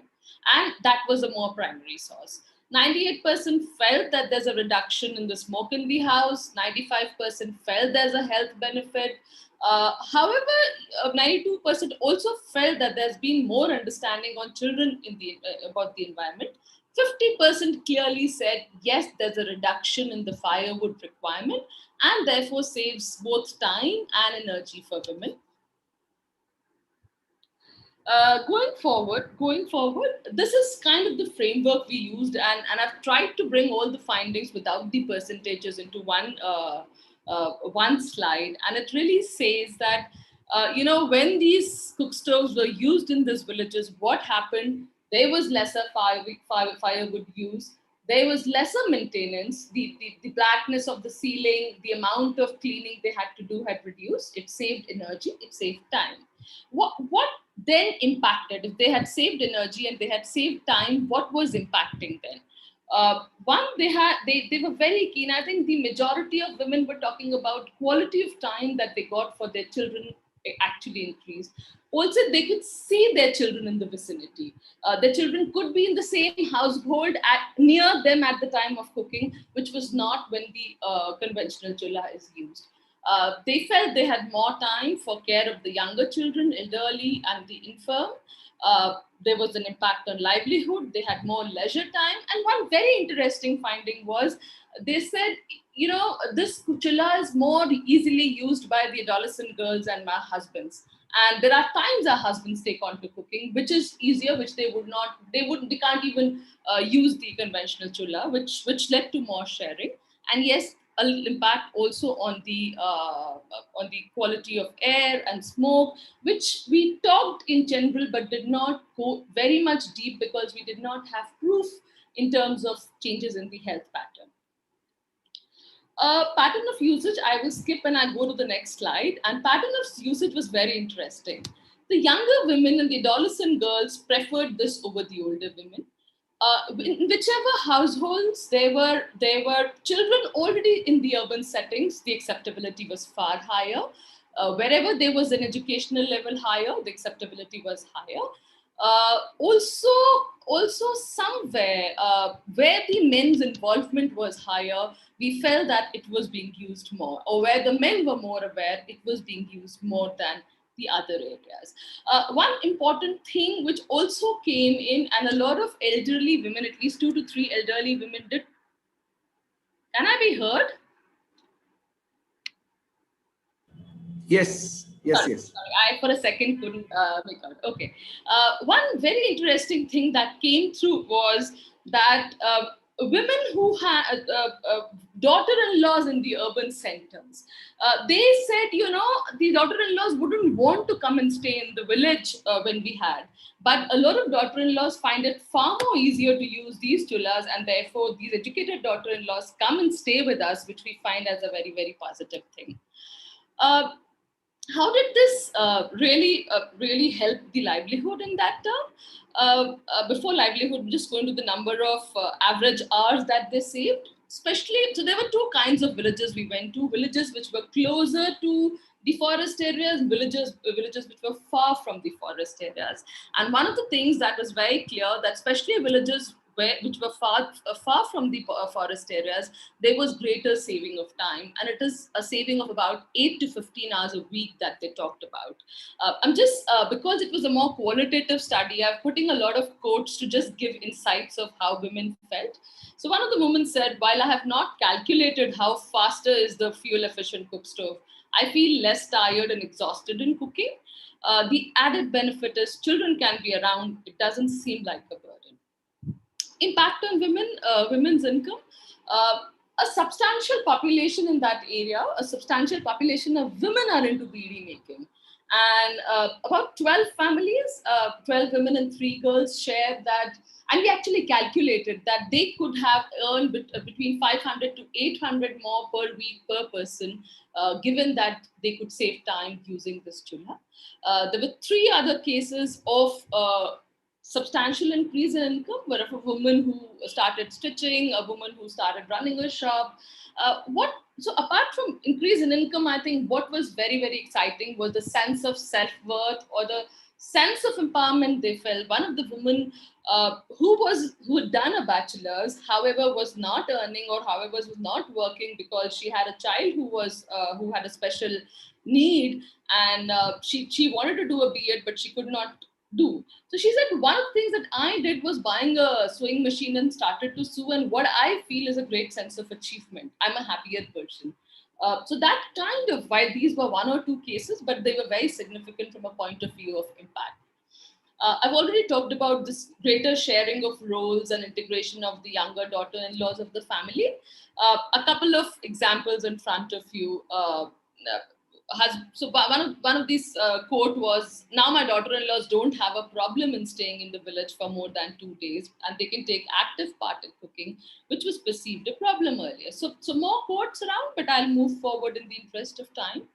On the perceived impact of health on women and children, I think improvement in general well-being, eye ailments, respiratory ailments, and lesser frequency of going to the doctor before 12 years was reported. However, there is no way in which we could have cross-checked it. This is broadly the 4 areas where they talked about. There are women who said that we've undergone one eye operation and we were expecting the other eye operation, but it seems one of the women was asked not to use the conventional chulla by the doctor, and she's been using it, and she feels it is her perception that probably the impact of the other eye has been reduced. However, I have no ways to substantiate that. Okay, one of the most important thing that came out for me, at least as a professional, when I was doing this study and I had visited this area, was this whole sense of their awareness about their children and how there's been a shift of time that they spend with the children. And a couple of examples. So one example which really touched is a woman saying that, I have started going to an Anganwadi, taking my child to an Anganwadi once a week, which I wouldn't go. Now the days when I don't go to collect wood, I take my daughter to the Anganwadi, which was a definitive shift. Similarly, if you read the statement, my biggest relief is that now I'm under no pressure to leave my child in the care of others. Since the wood required is far less, my husband does not mind getting it once a week. So in context of the care roles, I think they did the care roles before as well as they do it now, but they feel far more having that kind of time to spend with their children. One very significant thing that came in, and it is interesting to share with you, is the woman saying, breakfast was not cooked early ever. The first meal was cooked late because when the conventional chula, it took time to light up. Now I give my child breakfast before he or she goes to the school. I get them neatly dressed. I see to them that they also get a tiffin, which is again something which we did not perceive, but these are small changes in their lifestyles. Also, in terms of usage, the usage in the morning hours at times of breakfast and supplementary use in the other meals has definitely been seen there. Again, a quote from a mother who has a son, an elder son, 30-year-old son, but who has some form of infirmity, some kind of a disability. And again, she also talked of time and the kind of support. Lastly, very, very important, we don't think of it as often, but the women talking about flexibility for themselves or availability of time for their personal choices of what they want to do. So one woman who started a shop hardly earned 200 a week, but she says there's a sense of empowerment that I can use this 200 on my own to decide what I want to do, or of the fact that they can spend time on their own. These were largely the findings of the study. The limitations in terms of couple of things is they felt that larger families did not find this useful. The smaller families found it far more useful. Also, the wood had to be broken into much smaller pieces. They said this is a little more work, and especially where there are lesser men, women have to do it. They find it a drudgery. Families that consume rice find it much easier than family who consume chapatis. I also think there were a couple of examples on the design of the stuff that came in, because they thought, could it be something which is more broader and they could cook larger quantities? So those kind of limitations in terms of how families said. Also, having said that, what was important is there was a lot of behavior change communication going around. And when I was talking to the younger generation, they say, when you repeat this message, when you keep saying this to the elderly, they start agreeing. But if you don't do, they want us to come back to the conventional chula. So for me, and from a sustainability point of view, there's still a lot of work to be done for the kind of acceptability that is required. So broadly, the program recommendations are around the increased sustainability of what we can do in terms of BCC better, what we can do in terms of the staffs being better. Also, a lot of families there have the purchasing power, and there were people, not many, but at least 4 to 5 say, are they available in the market? Can we purchase them? That just gives an indication of that it is something that people can purchase if they start using, getting it in the market, and they know that they can. So that's briefly from my end. I hope I have been able to do it quickly. Salman, I'm open to any questions. Thank you, Dr. Komal, and it's really good that you were able to cover it in the given time. The report is, the soft copy is available. We'll provide a link for this that people who are interested can look at that. There are more case studies. It's available in this form. So it covers more case studies from different villages. An important point is that this study was done a year after the project was, almost a year after the project was implemented. So again, a sense of how people were able to use it even after a year, because so the whole point which Komalji brought out, the investment in terms of behavior change and sensitization, which really enabled more impact into this project. So thank you, Dr. Komal, for these insights. And now moving forward, as we're talking about air pollution and its related issues, we know that air pollution is one of the major cause of child mortalities, not only in India but globally. One of the major issue, and particularly in India, coupled with issues around malnutrition and challenges around access to health facilities. So these are all combined together to make it a really complex issue, particularly in terms of the health of children and women. And this is also, in a way, mentioned in one of the reports recently published by Lancet. And so these are, again, all of these are concerns that we have when we talk about the issue of air pollution, be it indoor, be it ambient air pollution. And this is where I would like to bring in Pratna Boraji into the discussion. And let me just introduce her to all of you. Pratna is the India Director of Clean Air Asia. Clean Air Asia is a non-profit international organization headquartered in Manila. And at present, she is working towards better air quality in over 1,000 cities in Asia. That's a pretty large number. And Pratna leads the implementation of the India strategy for Clean Air Asia. And she has been working with the city municipal corporations to assess air quality management status of Indian cities, as well as the various action plans that are made towards it.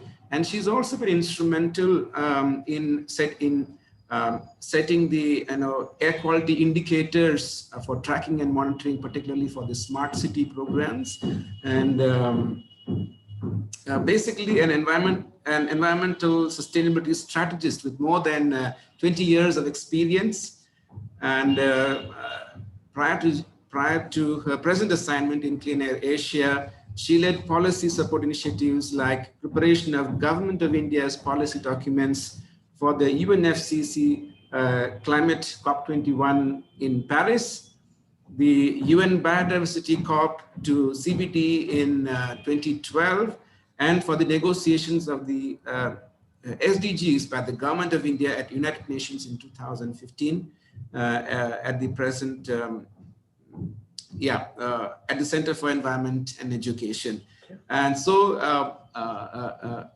Pratna, with enormous experience in this field and actively working towards the issue of air pollution, I would request her to share her thoughts and insights, particularly in terms of the health concerns that are related to the whole issue of air pollution and how we can deal with this issue, particularly from the rural context, which is what we are focusing in today's discussion. Yes. Over to you, Pratna ji. Yeah, thank you so much, Salman. And it's been so interesting to be part of a discussion that I don't usually get to attend. We are always talking about data and information, but never really on ground action. And I think it's very, very important for us to connect in in this space so that you're able to support the air pollution community with what we call air pollution mitigation activity. And I'd really like to thank Aditya from the Climate Reality Project and World Vision for inviting me. It's a pleasure to listen to everyone. I'll try to be very brief because I was just thinking that there's a lot of discussion that has happened on how important projects like this are. But what I'm going to really focus on is how do we create an air pollution health narrative so that we can actually scale such projects and also make them important so that they become an input to national policy, so that the whole issue of clean cooking, the need for innovation in clean cooking has much more connection with the what is happening in the air pollution space, because I feel there's a major gap there. While we as a community which is working in the space, we do know about air pollution and what is happening. Where the problem arises is matching the two, because as I always say, the air pollution mitigation goes beyond air pollution. It is actually not just about air, it's beyond air. And for instance, it is now going into a cooking space where we have to integrate energy issues. Otherwise, it's not going to, solve the problem if we just talk about data or, or people dying.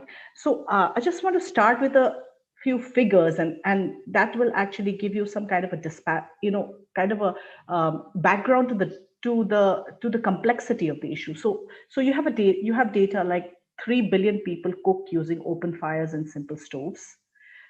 You have data like 4 million people die of household air pollution. And then you have data which says that 1.7 million Indians died of air pollution in 2019. But you also have a report which says that there were 64% fewer deaths due to household air pollution. Now, how much can we validate such data? Because the issue of household air pollution and the data related to household air pollution is primarily from smaller research projects and smaller research activities, academic projects. We do not really have, policy level data or a strategic data generation process like we do in the case of ambient air quality. So at least in ambient air quality, we have an institutional body which actually generates that data, and you can actually talk about 13 most polluted cities in the world. But you can't really talk about 13 most polluted rural regions in the country, or 13 most polluted regions which have poor air quality in the households.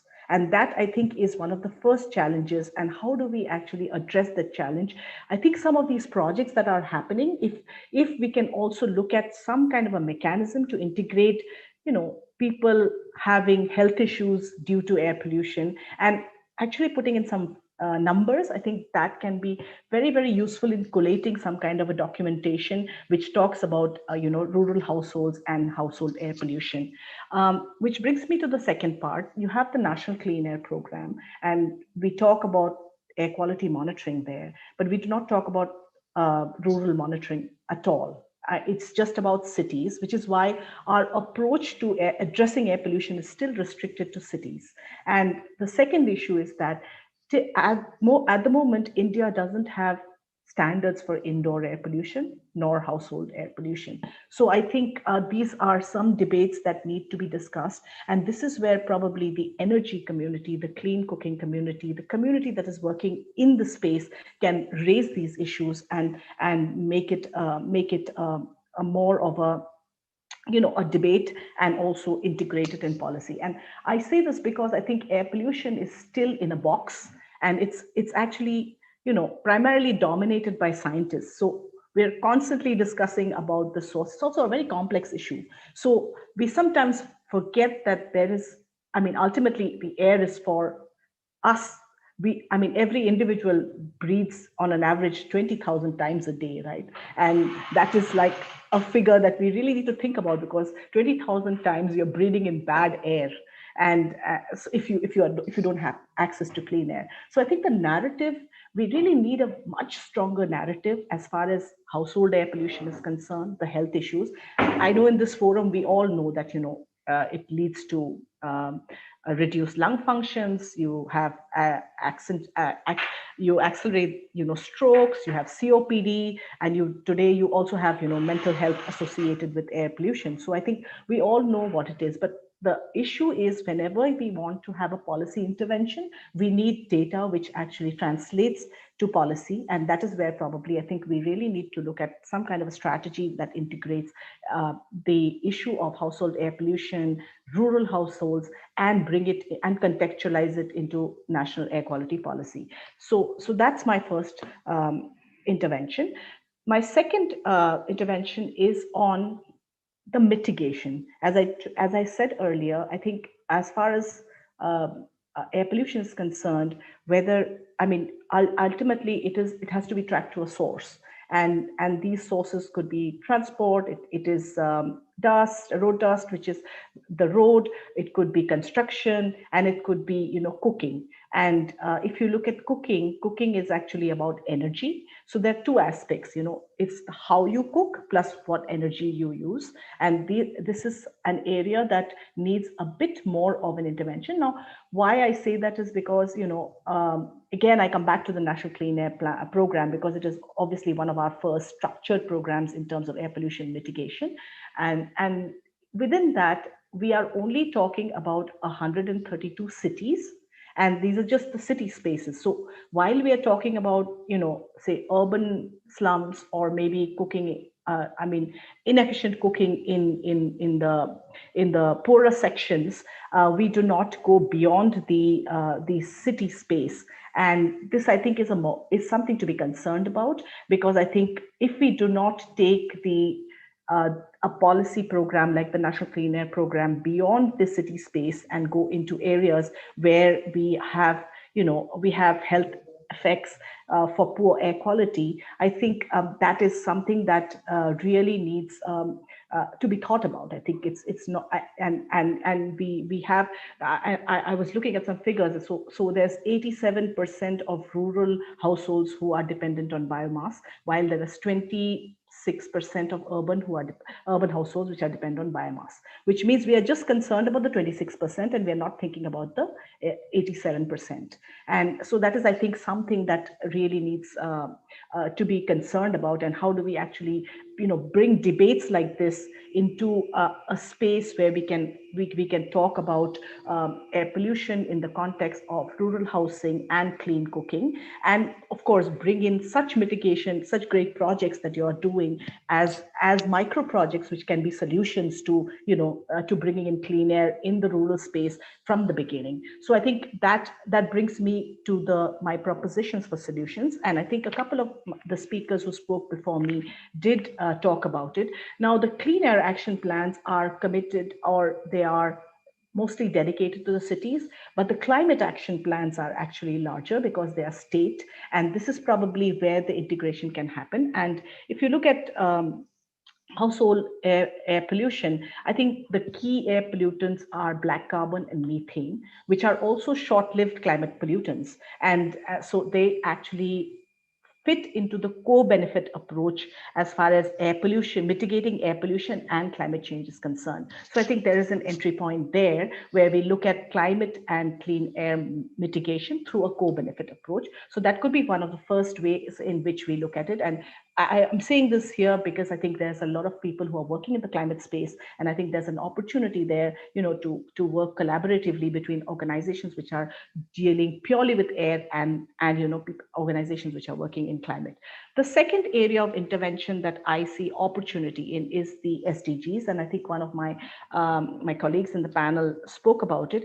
There are at least 10 SDGs which focus on clean cooking, and there is no SDG that focuses on clean air.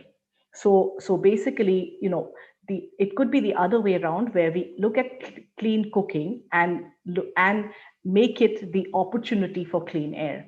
So instead of talking of the narrative from the perspective of air, why don't we talk about cooking and then accentuate the whole issue of clean air? And then finally, I want to end with energy, since this is an energy discussion.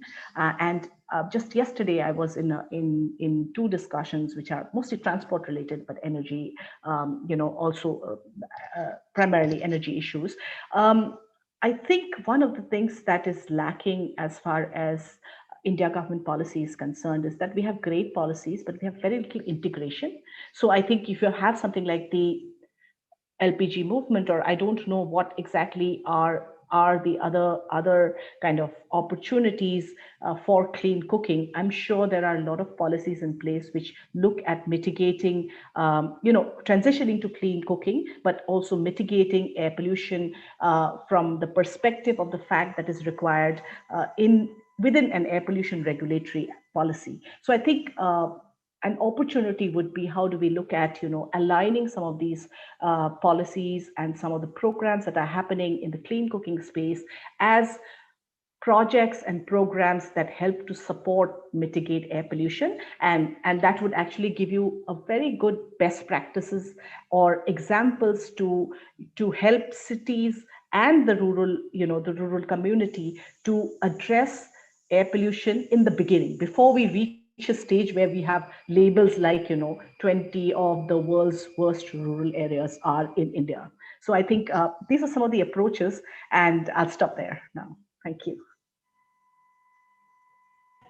Thank you, Pratna ji, for really bringing forth a number of issues that are very pertinent, particularly in terms of the standards that you mentioned about the need for having standards for the indoor air quality, and as well as the other policy aspects where need for having proper monitoring mechanisms, because now the focus has been much on cities and very little in terms of the air quality for the rural as well as the indoor air quality issues. So a wide range of issues brought out, and actually extremely valuable.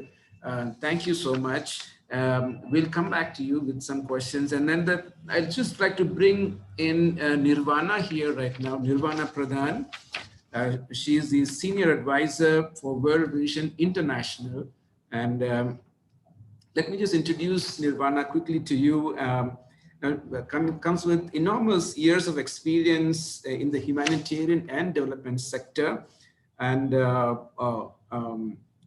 she has worked prior to the present assignment with Save the Children UK, Oxfam GB, IRC, UNDP Nepal, UNHCR Eritrea, and USAID, and worked with in different countries, that is Afghanistan, Bangladesh, Cambodia, Myanmar, Nepal, Nigeria, Pakistan, and Zimbabwe. Quite a lot of countries that she has worked. And basically, Nirvana is from Bhutan, and she has a passion for conservation of biodiversity, and more specifically, ecosystem-based disaster risk management aspects. Nirvana is, she has done her higher studies from ADPC Thailand, and she also has a link in India where she has done her higher education from IIFM in India. So it's a pleasure to have you with us, Nirvana. I hope you can hear us. Hello, Salman. Yes, Nirvana. Thank you. Yeah, so I'd like you to share with us your insights, particularly from your experience from different countries in this area of clean cooking in terms of energy, and how we can look at some of the best practices that you have come across. So it's over to you, Nirvana. Thank you very much, Salman, for the invitation. Let me begin by congratulating World Vision India and the Climate Reality Project for organizing this informative and enlightening event. It is highly commendable. I'd also like to mention that it's a pleasure to be here with distinguished and eminent speakers. And this also indicates that we continue to strengthen our efforts to address radical challenges facing the world. So now what I would like to do is we'll move away from India. Let me share my screen. We'll move away from India, and I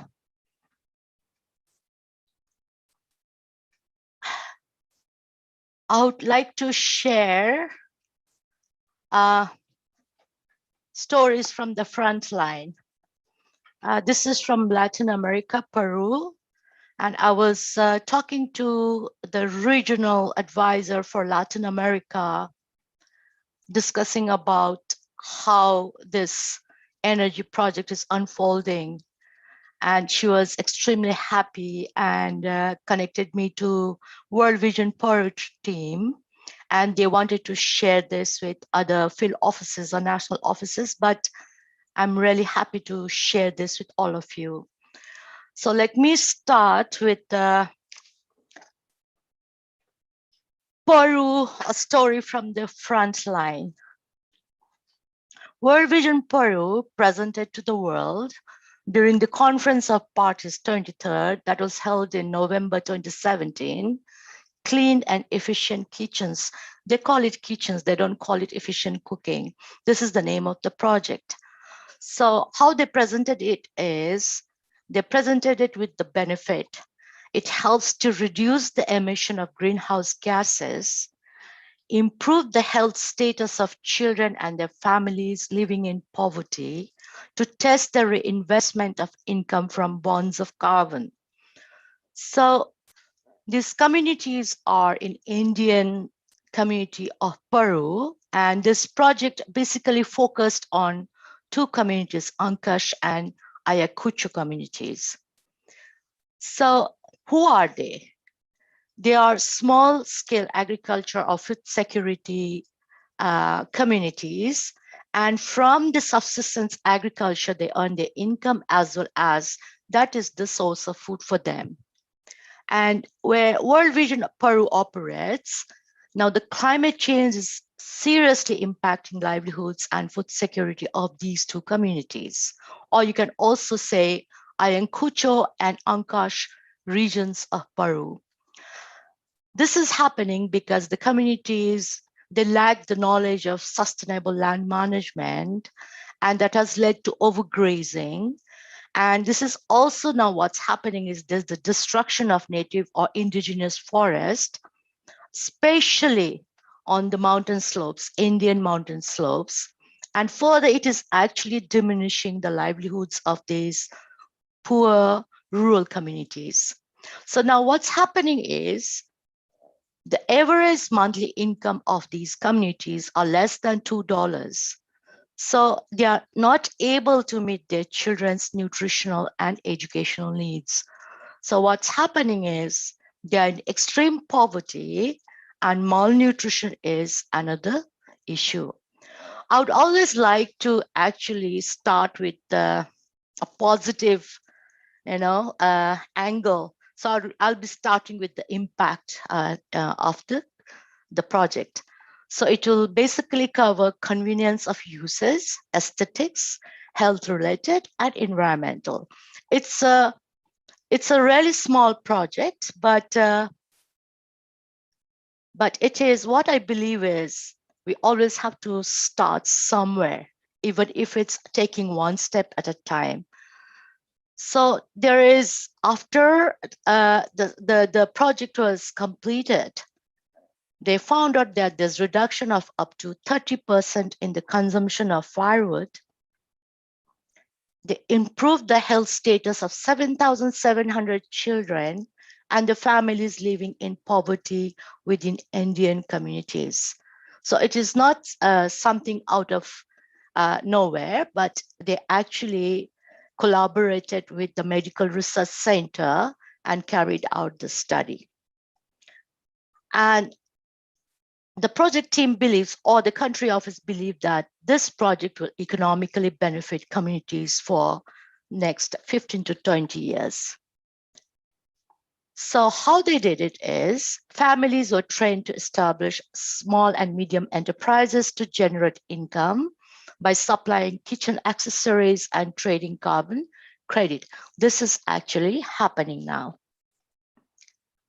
And other success results or a positive impact is 8 members of the technical team certified by Senchico, that is in Spanish, which is basically National Training Service for the Construction Industry, Microsol and Gold Standard on Construction, Use, Maintenance, and Carbon Monitoring.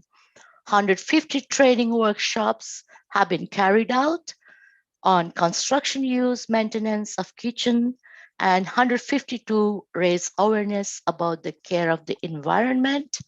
7,000 sensitized and trained families, 7,000 kitchens installed in the homes of poor families in these 2 regions. So this community action against climate change was launched, commenced in these 2 communities by World Vision Peru in 2015. So this project was basically a clean and efficient improved stove project that is supposed to consume less firewood and emit less pollutants. So that was, I'm saying suppose, is that was the expectation of the project. And the other objective is to provide a smoke-free kitchen to reduce the emission of greenhouse gas.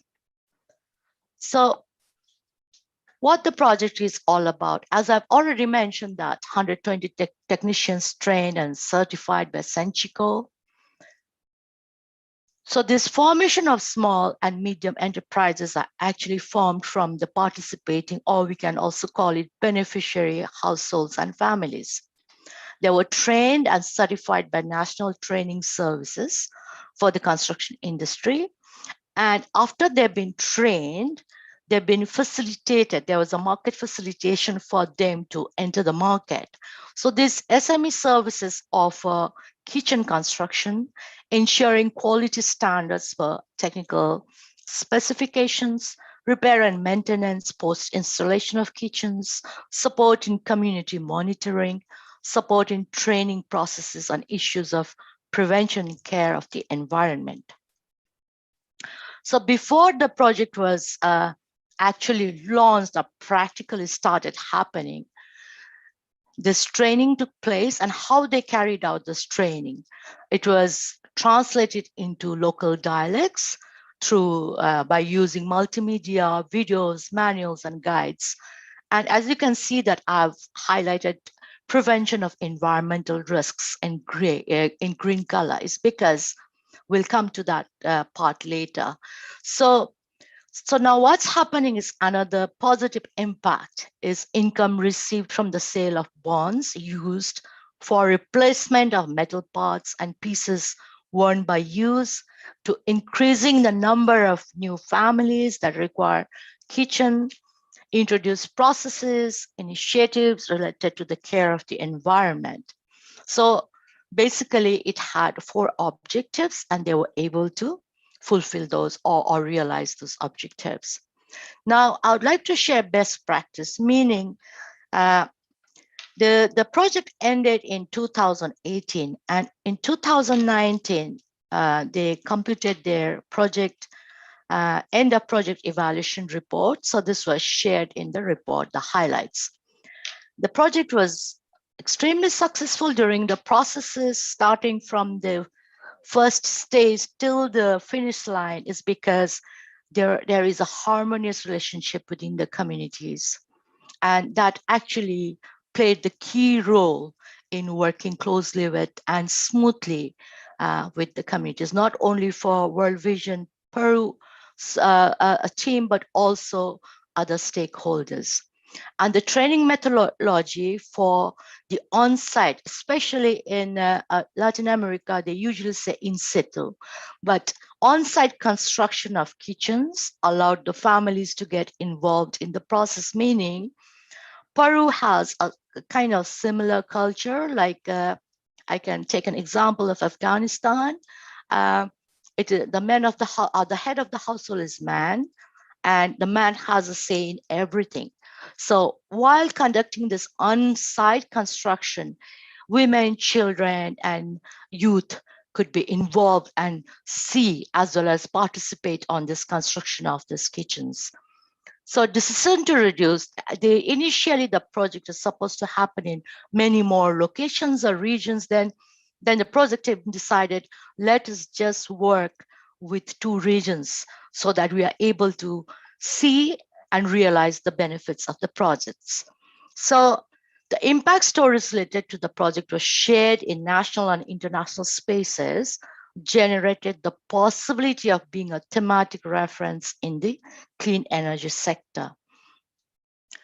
So the most important highlight for me, at least for me, is I was looking at it from the socio-cultural aspect. So community promoters from the communities who speak the local dialect and understand local socio-cultural context allowed smooth facilitation and completion of interventions.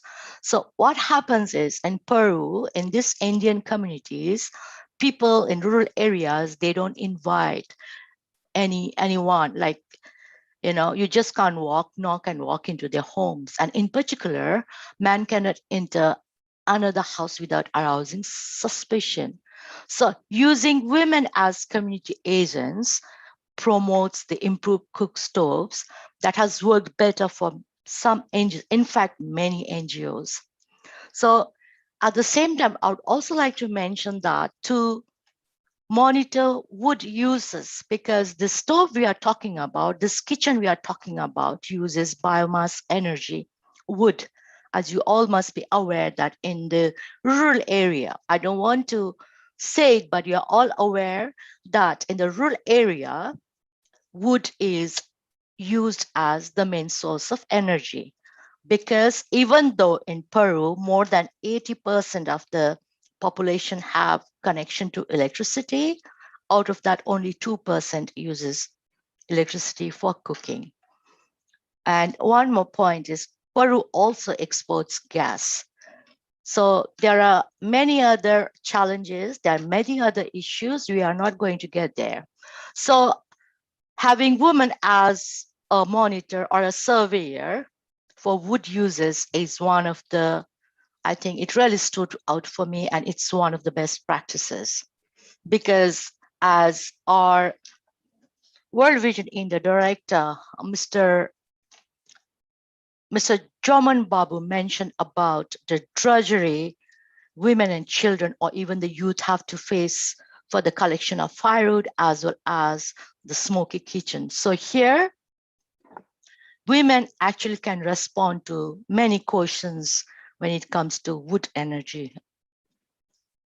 So for this project, there were Inkawasi, Sembrando Model 1, Model 2.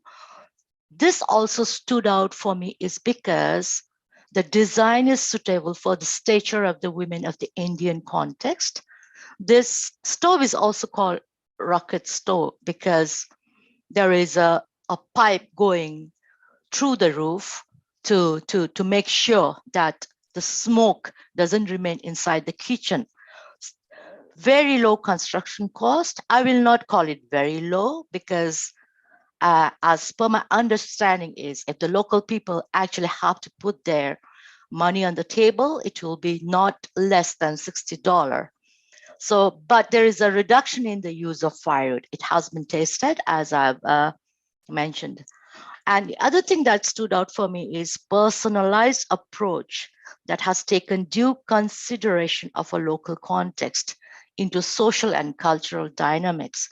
I think some of our speakers did mention about sociocultural dynamics, and we usually forget when we are designing and implementing a project, we do say that it is a people-centered or localized approach, but at the same time, sometimes, or for that matter, in most of the cases, we detach ourselves from the project. We look at the project and the beneficiaries are not human being or not people. So what is really stood out for me, why I picked up this story from the front line is because it had a personalized approach.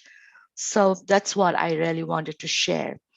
Now, what about the children? How did they work with the children? How children were made aware? Because in these communities, they also do spend a good time in the kitchen environment because they are sitting with their parents.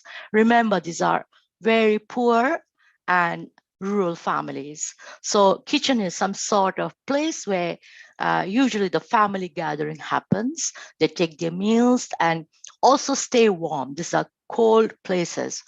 And health is also affected by the smoke generated by the combustion of wood for cooking. As I really commend what Prarthana was sharing, it's really informative. I learned more than I could even imagine. And through multimedia videos, children learn about kitchen's environment in their own schools, and they share the importance of the clean kitchen with their parents. So in addition to that, this is the final slide, Salman. There are also ongoing actions on mitigation and adaptation to climate change happening in these areas.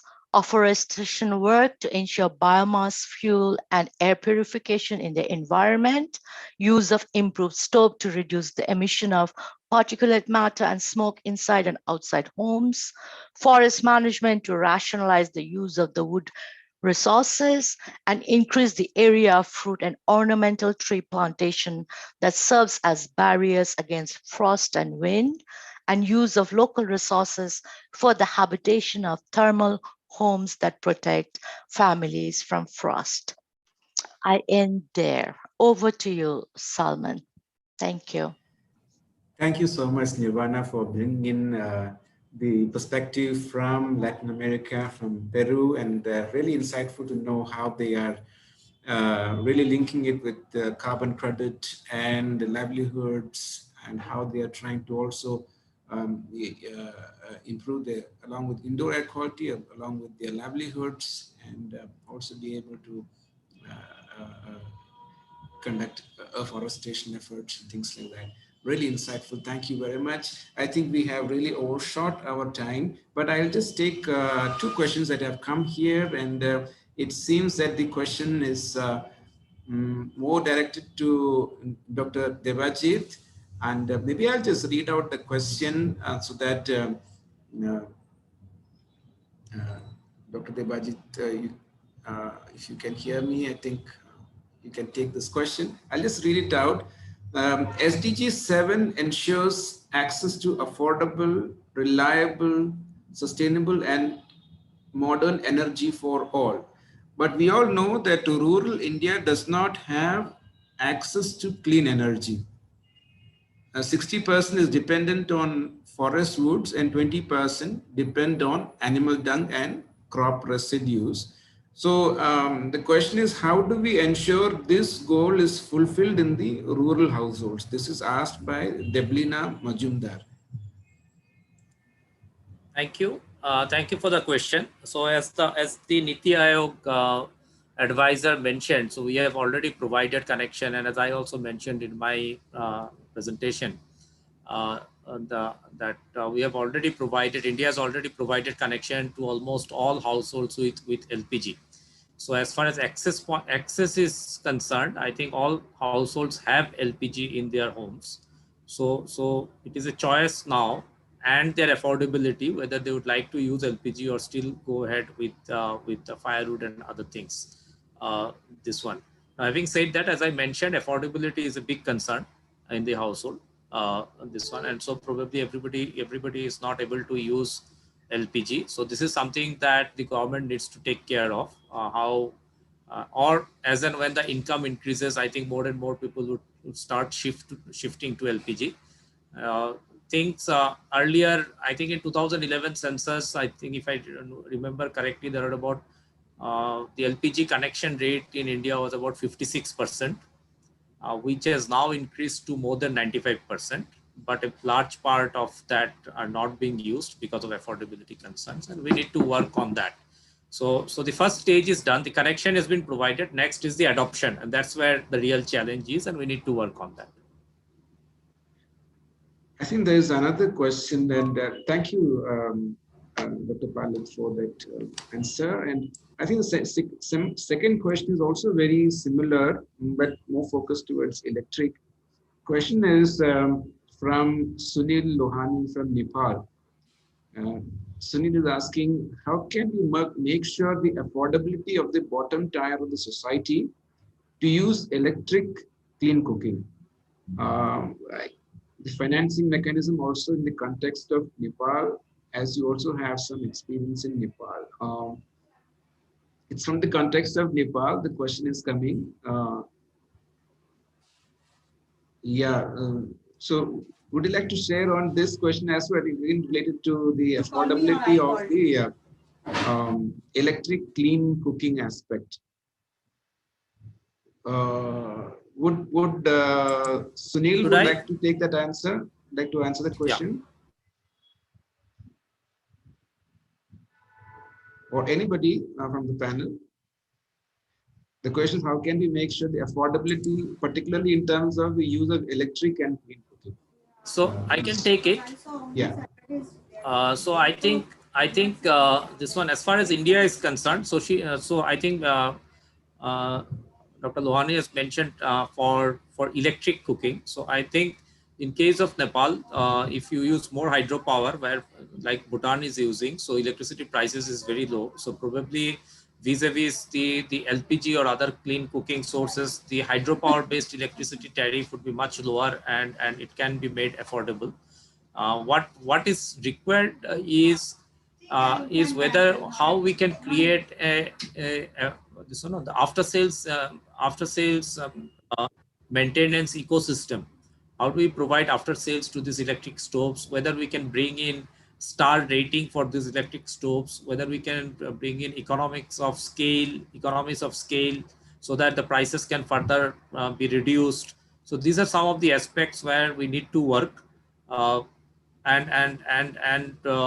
far as the electricity tariff is concerned, I think Nepal is mostly using hydropower. So probably it is really much easier for them to shift to hydropower. And I must say here that we did some study in case of Nepal in some of the villages near to Pokhara related to gender and energy. And we found that increasingly the women are adopting electric cookers, which they are purchasing from which are coming from China and Thailand.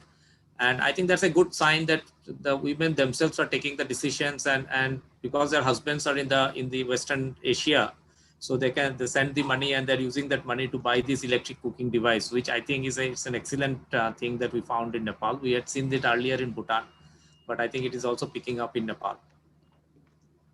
Sure, thank you so much. And it's also good to see that there's also been discussions happening through the chat, and quite insightful, that we are all engaging on discussing on this topic, and a lot of thoughts coming in.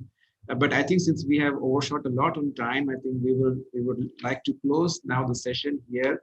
And I would like to, on behalf of Climate Reality team as well as World Vision India, would like to thank each and every one of you on this panel. I'd like to thank Dr. Debajit, Dr. Komal, Ms. Nirvana, Ms. Prarthana, and Mr. Sunil, who were part of this excellent deliberations from various insights, from different perspectives.